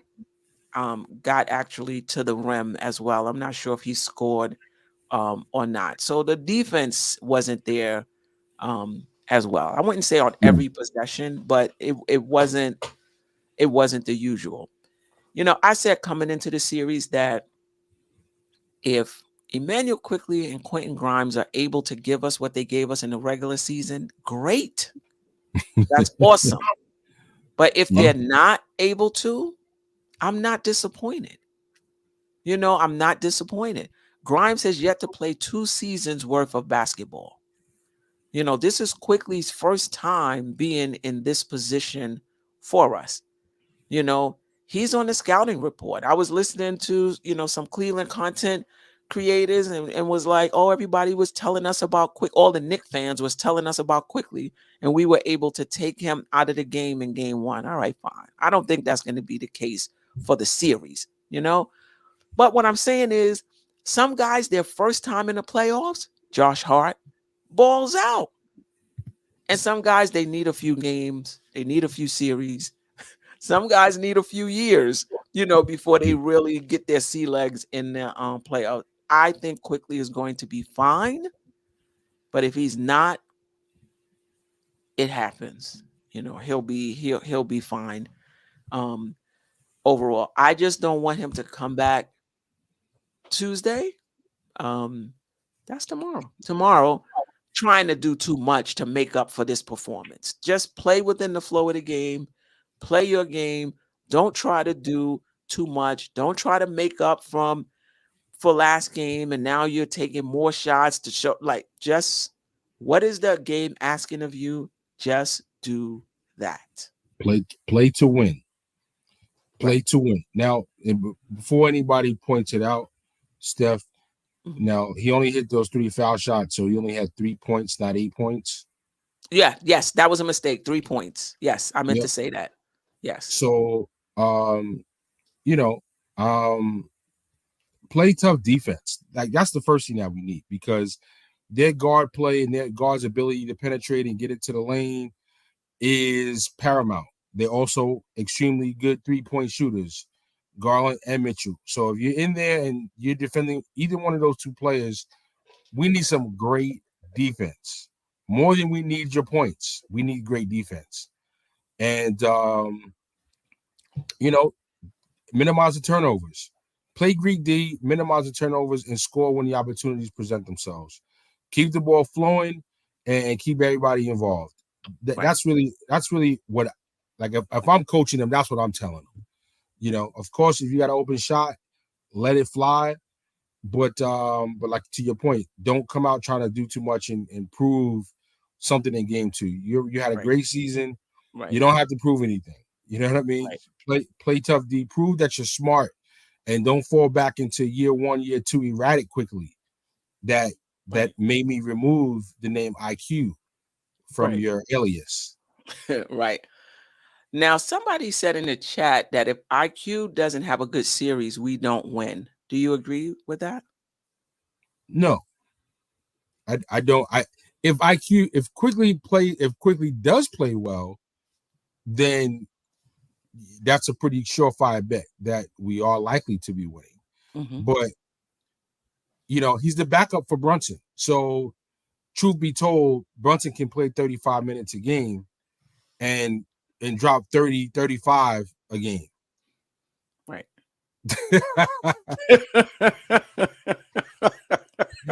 Absolutely. A-Train going to Brooklyn. That's the kind of math we doing in Brooklyn, right, Steph? That's right. That's that Brooklyn new math. That's that new math. 3 for 4 from the foul line, net 8 points. That's the new right. But no, I don't think Quickley averaging 18 points, 16 points is required, because if Grimes plays 10 points a game, Brunson's 34, 35 minutes, averaging 26, 28, 30 points a game, truth be told, you don't need that much from Quickley. Right. I just think that with this team, they find a way to win. They just find a way to win. Like, it's not a team that's dependent on, who would have thought Josh Hart would have got 17 points and 10 rebounds. Right? Quickley didn't play as expected. Josh Hart had 17 and 10. Quickley don't play as expected. Next game, maybe RJ steps up. Maybe it's Grimes. Maybe Quick plays well. RJ doesn't play well. Just from watching this team, I think as long as Brunson or Randle don't go down, I think those other guys, we can make up for what they do. And I'm not saying any one of them are not important. They are. But they just have a knack of stepping up in someone else's absence. And I do think, if 1 or 2 games, definitely, even for a series, I still think we can win the series without Quickley. Would it be harder? Hell yeah. Yeah. It'll be harder. Can we do it? Yes. I think we can. And another thing, too, is that the Cleveland bench is really not that strong. I mean, they're bringing in Ricky that Rubio. Helps. Yeah, they're bringing in Ricky Rubio, for goodness sake. You know what I mean? So, I mean, if Quickley was out, I mean, I could take McBride for 6 or 7, 8 minutes, matching up against Rubio. I like that matchup. Right. I like that matchup a little bit, for sure. Right. All of that being said, Quick will be back. No worries. No worries. Quentin Grimes with the clutch free throws, 27 minutes, 5 points, 5 rebounds, 1 assist, just took 4 shots. 1 of 4, all of them were 3-pointers, and 2 for 2 from the free throw line. And I think Tibbs' hands was forced because RJ was looking a little shaky down the stretch, And I think, part of the reason he played as much as he did was the defense on Grimes. But what was your alternative? Were you going back to Quickley, who wasn't playing that great? Was you going to Grimes, who was playing, okay? But, when it got to, I have to go back and look down the stretch. RJ Barrett was just shaky. And then he went with Grimes, and Grimes hit. I mean, let me tell you something. They're already confident in him. Don't get me wrong. They're confident in him. But when you see a guy perform on another level, that's more confidence they'll have with you. And I think in you, and more confidence for the coach. Because if Thibodeau was thinking, like, I don't want to put Grimes in this situation, I don't know if he was, but if he was, and his hands was forced, and you hit 2 free throws, the next time he's not going to hesitate playing you down the stretch in a tough playoff game. You know? Grimes time. Listen. Huge. It's not about the total numbers. It's not about how many points. It's about what you do when the team needs it. What did he do? He sank the clutch free throws to seal the game. Okay? So when you tell the story about game 1, what you should be talking about when you talk about Grimes is he sealed the game. Right. He sealed the game. Period. Point blank, and the story. Big Daddy Kane, Brooklyn, what up?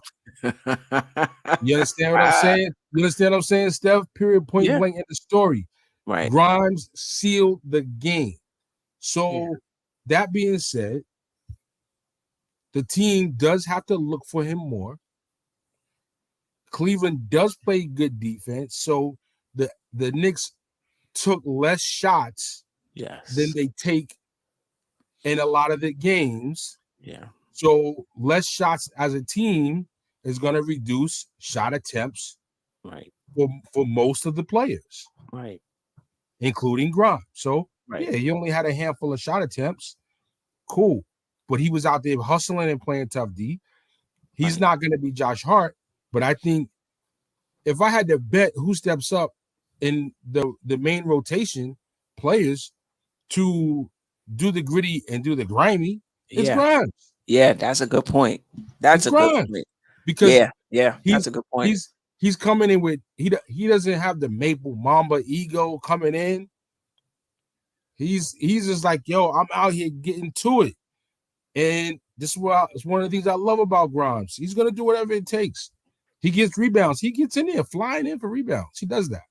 So he's hustling on defense. No turnovers.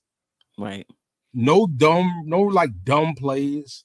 So, and that's why Grimes got put into the starting position, because the coach is like, he's a coachable player, meaning you tell him what to do something one time and you do it. You implement a new strategy, a new concept. He's going to do and be at the right places, unlike other players. I'm not even going to talk about those players. Grimes knows where to be and what to do when you tell him what it is. And he plays hard. So, with Josh Hart out, I expect Grimes to definitely get more minutes. And being that the backup lineup, maybe he's sticking against, LeVert. So if LeVert's coming in as a small forward, that's not a bad matchup for Grimes. He could do that. So, it's going to be interesting how this plays out. Yeah, no doubt about it. And I meant to also add, he was, if you believe in plus minus, he was the second best player on the Knicks in plus minus. He was second best in plus minus, you said? Yeah. Okay. Hardenstein actually was first at Hardenstein was first at plus 19. Obi was a plus 12, and Grimes was a plus 10. Right. Yeah. I mean, he got 4 shots. I can't kill a guy who only got 4 shots. How can you? That's why one of the key things I mentioned earlier for Randle is get your guys involved. Guys like, I'm not putting him on these guys' levels, but a Kobe, a LeBron, like, a D Wade, even like, these guys know they're gonna get theirs. So instead of rushing, I gotta get hot the first quarter. Sometimes, get Grimes involved. Right. Because if you get them guys going, oh man, what's that gonna do for you? That's gonna make your job even easier. Right. Yeah, no doubt. Yes, let's go ahead, Tom. I think it goes I think it goes both ways though. I think he's got to be a little bit more assertive. You know what I mean? So he took 4 shot attempts. I'm pretty sure, if I go back and look, he probably turned down a couple. And then my only other gripe would be um I would like to see more than just 3-point attempts. We know you're capable of that. So, you know what I mean? Get off the line a little bit and attack the rim. And I think that could help us and him, you know what I mean, individually. So Yeah. that would be my only gripe. But he had a tall task ahead of him, defensively. So No that's doubt. that's priority number one. Right. And I think getting to the rim is going to be tough too. But you know, he gets open shots. Basically, there's no need. Basically, the only time he's driving is if you run him off that 3-point line. But the shots that he got, he was pretty, Yeah. he was Those are he was shots. pretty open. Yeah, you can live with Grimes shooting those shots. But to Right. Tony's point, like I was mentioning earlier, they really don't play a backup center. So if we can get one of their centers in foul In foul trouble, trouble. I mean, you whether it's Randle going straight at Mobley or the guards trying to get in and attacking Mhm. Allen, Right. like you got to do something, man. Make these guys get off of their ease of their rotation of the backup center not even being of any value. So Right. we gotta do something about that. Right. So for game 2, we're saying be more aggressive and and looking for your shot. Continue to play good defense on Donovan Mitchell. Somebody mentioned in the chat that Mitchell was 1 for 6 when Grimes, was guarding him. All right, last one before we start talking about can the Knicks go up 2-0? What's the keys to the Knicks going up 2-0 in the series? Well, let's talk about Tom Thibodeau. Your thoughts on the job he did in game 1 and what you'd like to see from him in game 2. I mean, again, gotta give him credit for the distribution of minutes. Nobody seemed to be worked. Um, Again, part of that we don't know if it's to Tibbs' credit 100%. Obviously Brunson was in foul trouble. That's why he had 9 minutes in the first half. Randall, it may have been just to conditioning, get him out the game early as opposed to that whole first quarter. And we did see Randall 12 minutes down the stretch, but still only ended up with 33, and that led the team. So that's the biggest like props I could give to him for that rotation thing, because I think it really ended up working out in our favor. You know what I mean? It's gonna be important. How does he? I don't even know if you want to say adjust, but what are you implementing as a game plan? When you foresight how they're gonna adjust, you know what I mean? Or do you just say, "Hey, we won playing our game. Let's keep playing our game." You know what I mean? So it's gonna be interesting, but he was definitely a game ball candidate for me. Yeah, I agree with you. That was one of the things. Salute, Sim. Welcome. What's going on? We good. We good. We talking about Tom Thibodeau, what we saw in game 1 and what we like to see in game 2. But to your point, Tony, I was thinking about that as well. He's a coach, so you're thinking about what adjustments they can make. Obviously, you don't know with certainty, but this is what you think they might do, and then you working with your team. If they do this, we're gonna, we'll do that to try to get them as ready as possible, right? If I was coaching against us, what would I do? But there might be something, in a game that they come up with that maybe he didn't prepare the team for. You just do your best, in the moment, and then, for the next game. But just more thoughts on Tom Thibodeau and what he did last Saturday, and what you're looking from him for Well, the next game. what I want to first say, Steph, is it may have been overlooked, but I read an article where Ricky Rubio talked about his 1 year playing under Coach Thibodeau and how he has you so prepared, not only on defense, but also on offense. if you're going to do this as an opponent, he has the counter move A and counter move B. So I'm confident that he's going to continue to look at how the Cavs are going to make adjustments to how the Knicks play them.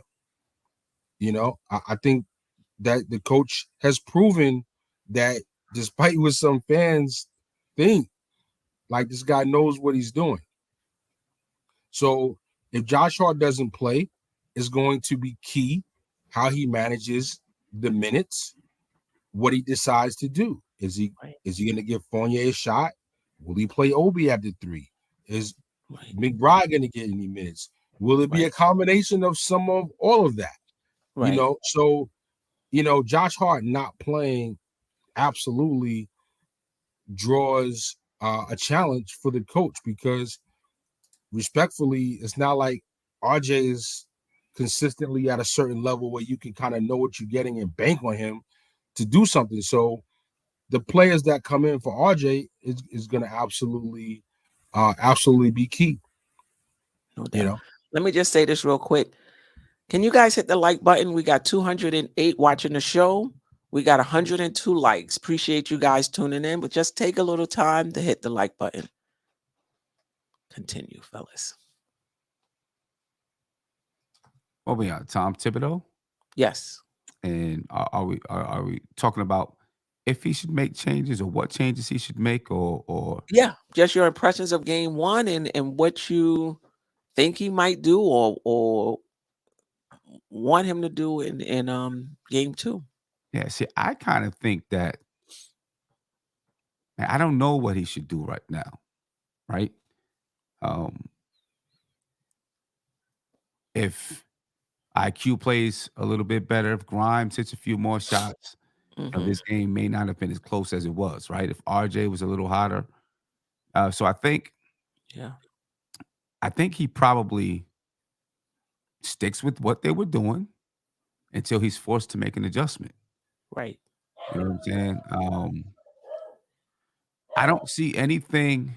The biggest thing that hurt the Knicks, in my opinion, was Donovan Mitchell. And I don't know what you do about that. If you want to take the chance and say, okay, well, we'll trap Donovan Mitchell early, because if you do that, then maybe Darius Garland gets off. You know what I mean? So I don't know. I think you probably, it's kind of like being a counterpuncher. You know what I mean? Let's see what they're going to do, and then we'll make some decisions from there. And there may be some things already in the bag that they had an idea. Well, they may try to do this or they may try to do that. Maybe they didn't go to it in the first game and they go to it in the second game, and he already has a counter punch in store for that. You know what I mean? But I would suspect that you see a lot of the same things from the Knicks until it's necessary that they make an adjustment. I would agree. Don't be cute going there adjusting for no reasons. It's on them. Right. You mentioned Donovan Mitchell. How about the we talked about it earlier, the points off turnovers, considering we only had 13 turnovers, which is relatively low, right around our average, but they still was able to put up 27, 26 or off that. So that's something that we're going to have to clean up. Whether it's limited in the turnovers to like under 10, you know what I mean? Or if it's just, figuring out how to fight through a turnover and not letting it lead to whether it's a transition or, a basket after inbound. Say that would be, transition defense. Right. It could also, like Queen mentioned earlier, it could be a turnover, like an out of bounds play, which shouldn't lead to a transition play. You know what I mean?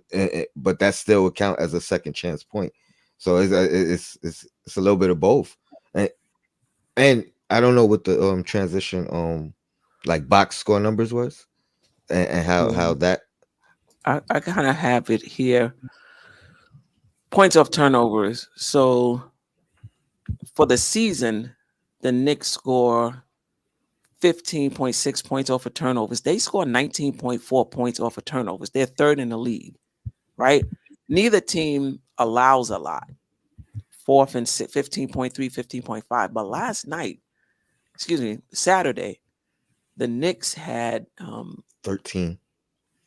They had 10, right? They had 13 turnovers, and Cleveland was able to get 26 points off their turnovers. Cleveland had, I think, 14 turnovers, and Knicks was only able to get 10 points off of those turnovers. And we won by 4. So I just think obviously the complexion, the game could be totally different in game 2, but that's just something that we do have to shore up, the points off turnovers for sure. Well, but the thing is, you got Donovan Mitchell, you got Garland, you got even Okoro to a lesser degree. You got players that are a bit more explosive in the fast break than the Knicks are. That to me, I guess keeping it positive, we just don't have the finishers that they have. I'll leave it there. So, Mitchell gets to the line easily and consistently on fast breaks. And then generally he's a good foul shooter. Garland's also a good foul shooter. They hit threes in transition. So, they're a better fast breaking team. But 26, like they average 19. I mean, we gotta figure out some way to shore it up. But I agree with you that Mitchell is a load, definitely going downhill in the open, in the open court. Yeah. And I'm looking at the highlights of the Knicks turnovers right now. Mhm. And most of the turnovers, there were a few turnovers that led to fast breaks. But most of them ended up with Out of bounds, inbound, yeah. and ended up with the Cavaliers walking the ball up the floor or still setting up in the half court. So it's I guess it comes down to, after you turn the ball over, okay, we got to have that fight to get the ball back. You know what I'm saying? And not allowing them to score after that turn. And on the flip side, we got to try to limit what they're doing when we turn the ball over, and we got to convert when we get a turnover, because we had more than them, or they had more than us, and we scored significantly less. You know what I mean? So we got to figure out how to execute after we get a turnover, whether it's a steal and it's the fast break, or whether we're inbounding and have a play or whatever.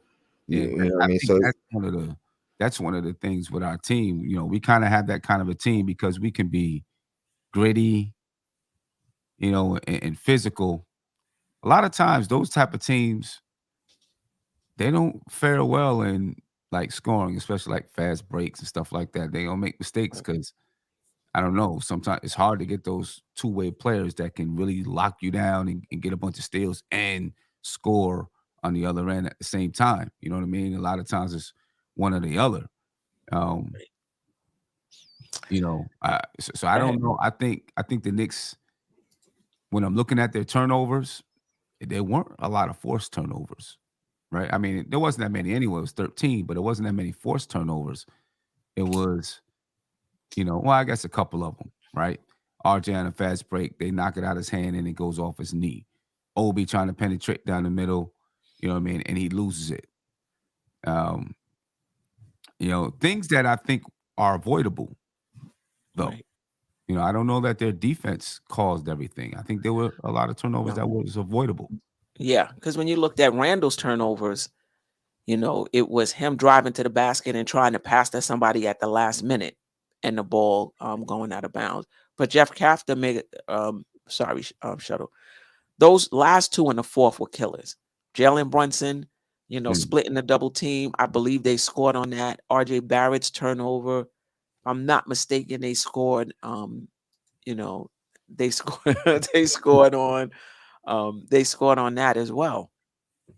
So ultimately, even though we only had 13 and that's relatively low, you guys think limiting the turnovers is probably the most effective But it's like kind as of far as, hard because 13 is our average. That's what we do. Yeah. It's not even like we turned the ball over more than usual. We were but on that's average. what I mean. So we're asking for more than normal, as far as or less than normal, which would be better. Like we're like now we got to try to keep it to 7-8 turnovers in the game, which is tough. You know what I mean? That's what I'm saying. Or Or we got to make sure like they're not getting.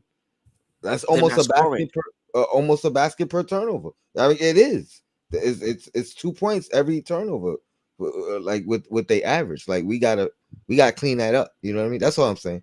We Let, gotta clean That's that up. true. let And me. go ahead. I was just gonna ask this: do you think, because when I'm looking at them, and I just started it over, and like the first 5 turnovers, they scored 2 points, Mhm. off of the fast break. Right. Right now, those turnovers don't show what happened in the half court. It just showed how they didn't get it in the fast break. Right. You think at this point it's just kind of circumstance. That's just kind of the way that it ended up, right? They weren't, they actually did stop them in transition, but those times when the ball was taken out of bounds or whatever, they scored on those possessions. You know what I mean? Do you think maybe it's just circumstance, or is it really an issue that they're scoring off of those turnovers? Most likely it's circumstance, just because if you look at the what Queen just had up, we both average about 15. We don't give up that. We're not giving up 30 points off of 15 turnovers. You know what I mean? So it could have just been that game. You know what I mean? It could be their execution. You know what I mean? So, um, yeah, I think it's if you're betting, it's probably more circumstantial with that game because it's not been a trend with us all year. It's not a trend with us, but it's something coming into the game we know they like to do. We know they like to force turnovers, and we know they score off the turnovers, and we weren't able to impact that, similar to second chance points for us, right? We score 16 a game, they score 12, but they only allow 12, right? So they knew coming in that the Knicks want to get second chance points, and they only give up 12. So I guess they figured they was in a good spot. But the Knicks got 23 of them anyway. So it's kind of similar. We know what they're trying to do in terms of forcing turnovers, scoring off turnovers. Wasn't much we was able to do about it. They know what we're trying to do as far as second chance points. Wasn't much they were able to do about it. I'm pretty sure they're going to try to be better. I don't know what they're going to do, but they're going to try to be better in terms of limiting our second chance points. I mean, I know they only give up 12, but they weren't dealing with the Knicks every single game. You know what I mean? In this series, you're dealing with the Knicks every single game. Right. So Low down, gritty, and grimy. yeah, I don't know if they're going to be able to limit our second chance points. Now, Hart can't play because that would help them because he's a big part of getting those offensive rebounds and helping us with our second chance points. So that'll help them, right? Yeah. Yeah. I was curious. I was curious of the possessions, and maybe that contributed to, what were our possessions in this game versus in the regular season. I saw It was we had lower, but not by. It was a little lower. No, it was less than two shots below the average. So that really wasn't a huge difference. I had a feeling that maybe we shot a lot less, and that contributed to it. But we basically we shot what we normally shoot in terms of field goal attempts. And I mean, at the end of the day, you got to respect the Cavs. Like, they're the number one defensive team for a reason. You know what I mean? And you have to, not only minimize turnovers, you have to get smart possessions where you're able to get back on defense strategically and have the right people defending the right people, so you don't give them easy easy turns at the basket, even when it's not a fast break. You don't need a fast break to have an advantage on offense. Right. Right. I think the shots was 87, 83. I think the Knicks do average more shots than them on the season. They do. And they were able to get more shots than them during this in game 1. But going into game 2, can we go up 2-0 on the Cavs? What do we need to do to put a stranglehold on this series? Because if we go up 2-0, if Randle, chances are high we win this series. If Randle can get Mobley out of the game early with foul trouble, if we can get Mobley out of the game like Brunson was out of the game, I like our chances. Yeah. Now they come in with everything because this is equivalent to a closeout game for them. Yeah, for real. And I think the big thing is going to be handling that first punch. Yeah. If they're coming with a first punch, handle that first punch. Weather the storm without it being a 16, 17 point lead. Weather the storm, and then you're right there, ready for the taking, I think. I mean, I think for the most part, the last 5 times we've played them, we've probably held a double-digit lead against this team. You know what I mean? So, if they do go up 10, 12 points, I'm pretty sure the Knicks can come back from that. But you just got to weather the storm. And I think once you weather that storm and then the game comes back, and either the game is tied or you're only down a couple of points or whatever, I think you're right there and you can take the game. And then you got to just get into what you do. Play defense, rebound the basketball, be physical. You know what I'm saying? Get the ball in the hands of the people that's going to score. Right. I don't know what they're going to do. Like, we won the season series. We won game 1. We have a deeper bench. I'm not sure what they can do because I don't anticipate the Knicks folding. Like the Knicks are, we talk a lot about their physicality, but their mentality as well is pretty strong. You know what I mean? So yeah, I think we can get them. Anything specifically you think we would need to do? Like I hear what you're saying, Sim. We got to take that first punch. They're gonna come out with a lot of energy. They're at home. The crowd is gonna be into it. They hit that first shot. It's gonna feel like they won the championship. Like that's the energy that's gonna be in the building. And they could get out to, a little bit of a lead to start off the game. Yeah. I mean, hit shots, knock down the 3. They're going to be there. And the Knicks shot 27% from the 3-point line in the first game, right? Hit shots, because if they're going to have energy and be hot, or if they're going to have energy and come out with a punch, they're going to probably hit shots. You're going to have to knock down some shots, knock down some open threes, because they're going to protect the paint. They do the same thing that the Knicks do. So, you got to hit shots. Right. I agree. I think that's the X factor there. We didn't shoot the ball well, right? So if we end up having a efficient shooting game or better, you know what I mean? Like, we could blow them out the water. If our shooting is on par to what it's been throughout the year, you know what I mean, for the most part, then we're gonna have to do the same things we've done all year. Again, out rebound them, get more possessions. The bench is gonna have to step up, especially if Hart is out. So now we can't afford IQ to go for 4 or 3, whatever it was. We're gonna need more production from the guys who kind of didn't put up big numbers, or their season average numbers last game. So those are the two things. I think it's the same thing all year: rebounding, more possessions, and our second unit. Right. And not turning the ball over. Yeah. Because we turned it over a little bit more against them during the regular season. Right. And this is still a situation this team hasn't been in, talking about the Knicks. You know what I mean? They've never been up 1-0 in a series together. So how do they handle prosperity? And how do they handle, okay, we came here to get one, Right. right? We already got one. Now, do they relax a little bit, or do they Right. smell blood in the water? Like, oh, we got to Right. take them out. Right. You know what I'm Right. saying? Right. Well, luckily we have, we have a guy leading us that I don't think he lets. And I mean, two guys.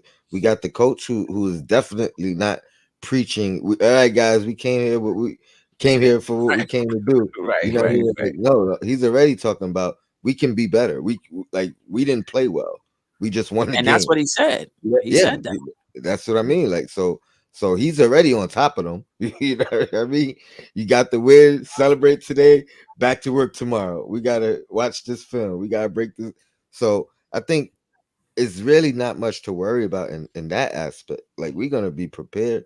I'll take it a step further, Sim. I think we need to approach it as if we're down 0-1 and kind of try to punch him in the mouth first again. Yeah. You Yeah. know what I mean? Because that could really, number one, all the pressure's on them. You know what I mean? Right. So Right. there's Right. no reason for us to even stress or worry. You know what I mean? Pre-game jitters, they should be as free as a bird. You know what I Right. mean? Mind's cleared. But once that tip off, you gotta come approach it like you down 0-1 and like Sim said, smell blood in the water, attack. Yeah. I think the Right. And hard feel thing, like this is an opportunity for us to, right, right, we can win the series right here, or increase our chances. But to your point, Tony, I could see them getting a little tight. If it's a tight game down the stretch, I could see them getting a little tight because they know how important this game is for their chances to get back into this series. And at that point, there's still no pressure on us. You know what I mean? Close game down the stretch. There's no Mhm. pressure. You know what I mean? Like, free as a bird. They gotta get that. They gotta try to get that win. So As as average or subpar as so many of the players were for the Knicks, Right. to the coach's point, we didn't even play well. Quickley, Grimes, even though RJ had the steals and the assists, he shot poor from the field. Brunson missed minutes due to foul trouble. Mitch was so like there's definitely room for this team to improve, play better, and put the squeeze and make this 2-0. Yeah. Now there was some of the things the content create. They're gonna be confident because partly what the content creators were saying, the Cleveland content creators, I'm sure the coach is saying, we missed some chippies. We had a few shots go in and out. We we missed some free throws. We had our layups, we had our free throws. We win this game because we only lost by 4. So they're confident, that if they shore up those things, they're gonna be in it. But to your point, we didn't play well either. We weren't on our A game either, right? not even And close. we were able to get it. You know what I mean? So, and I just think we have more. I just think we have more. Hart being out does hurt us, if he can't play. But still, I think even without Hart, I'm not trying to minimize what he brings. I think we still have more if those other guys turn their game, play the way they usually play. And they don't even need to do anything special. Just do what you usually do in a tougher environment. In a Right. tougher environment. Right. And and there may be some pressure on Mitchell, considering he may feel like he gotta do more. Man dropped 38, you know what I mean, 14 for 30, and he might actually feel that pressure and say, "Man, I might have to get 45 to win the game." You know what I mean? Right. Right. Which could work in our favor. My bad, Sim. now, all I was actually going to comment on something you were saying before about the Knicks approaching it like it's a, Mhm. you know, like they're down. The hard thing about that is you can't fabricate desperation. Yeah. Like you can't just make yourself desperate. You know what I'm Right. saying? Right. And that's something Well, that to that's tough. Queen's credit, you look at it as a golden opportunity, and then Yeah. I feel like that could equate to the desperation. You know what I mean? Like, It's a different side of the spectrum, but you could use that you in the same energy. right. I think you Yeah. can. Like if this was the Milwaukee Bucks with Giannis and the Knicks were up 1-0, I think they would feel desperate to get game 2. They would be like, listen, we didn't beat this team in the regular season. We can't. We got game 1. We got to get game 2 because now we put the pressure on them. I think it's a little bit tougher with the Cavs because they beat them 3 times in the regular season, beat them in first game here. Right. And they, somewhere in the back of their mind is like, we could beat these guys. You know what I'm saying? Yeah. So I'm hoping that they just come out. I'm hoping that they come out like, listen, we got this opportunity. We got to go get it. You know what I mean? But that's hopefully team though. That's hopefully is not. But I ain't gonna hold you, Sim. I hear what you're saying, because after I made you my son 4 games in a row, you my son. Hey, but I think it's human nature, though. And I'm saying, remember the Hawks. Remember the Hawks. You know what I mean? Granted, we didn't win game 1, but still, remember what happened. You know what I mean? Because I'm sure after the first loss, the Knicks were still confident. They were still looking at it like, hey, we beat these guys all year long. All right, they snuck one. You know what I mean? So remember the Hawks. Yeah, but to Sim's point, I think it's just human nature. Somebody who's trying to get something is always going to have more of an edge than somebody that's don't want to lose something. You know what I mean? Or is it the other way around? The person who's trying to, the one who can lose something. Y'all know what I mean. I might have got it mixed up. Yeah, I might have got it mixed up. But I also think it could go both ways, right? It could go both ways. Like if you got it, you could be fighting for desperation to not lose it. Equally, the way you want to fight to, you don't want to lose your money as much as you want to get your money. Yeah, I'm just, just knowing that, with this group, their first time ever being in this situation, I think it's something they got to guard against. They never been here before. This group. Randle's never been here before. Brunson, maybe. Randle's never been here. IQ, Obi, Josh Hart, none of these guys have been here before. Right. You know what I'm saying? So, this is still a learning experience for them. I mean, and some of these guys are playing for money right now. Quickley and Obi, y'all playing for money right now. So y'all need to show up. Quickley might have lost a few million, but he got an opportunity to get it back. Right.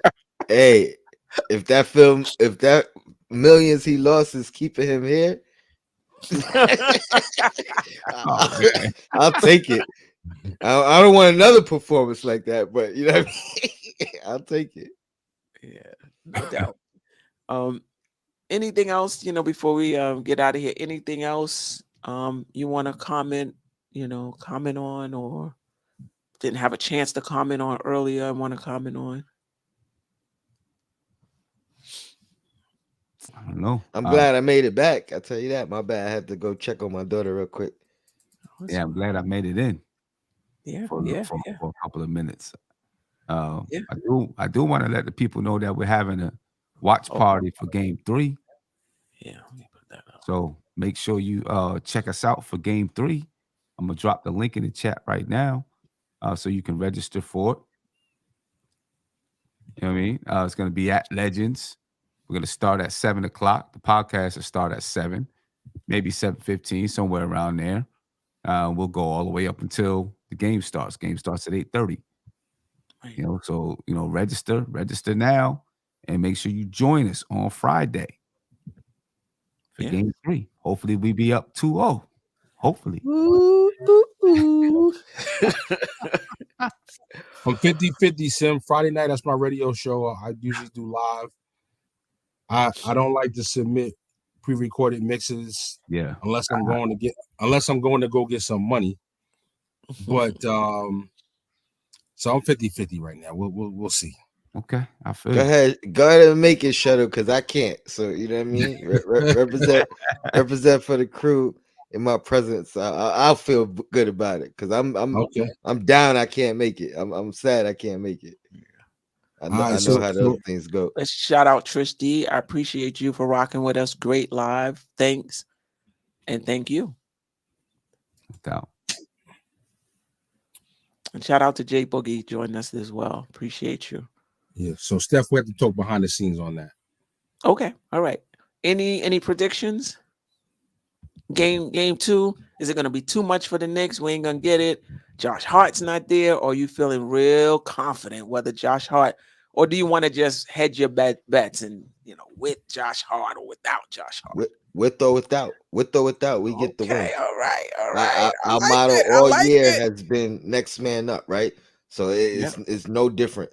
It was next man up where we lost Brunson. It was next man up when Randle went down. I'm not taking anything away from Josh Hart, but it's still next man up. That's our mentality. 2-0. I just feel real confident with this team. And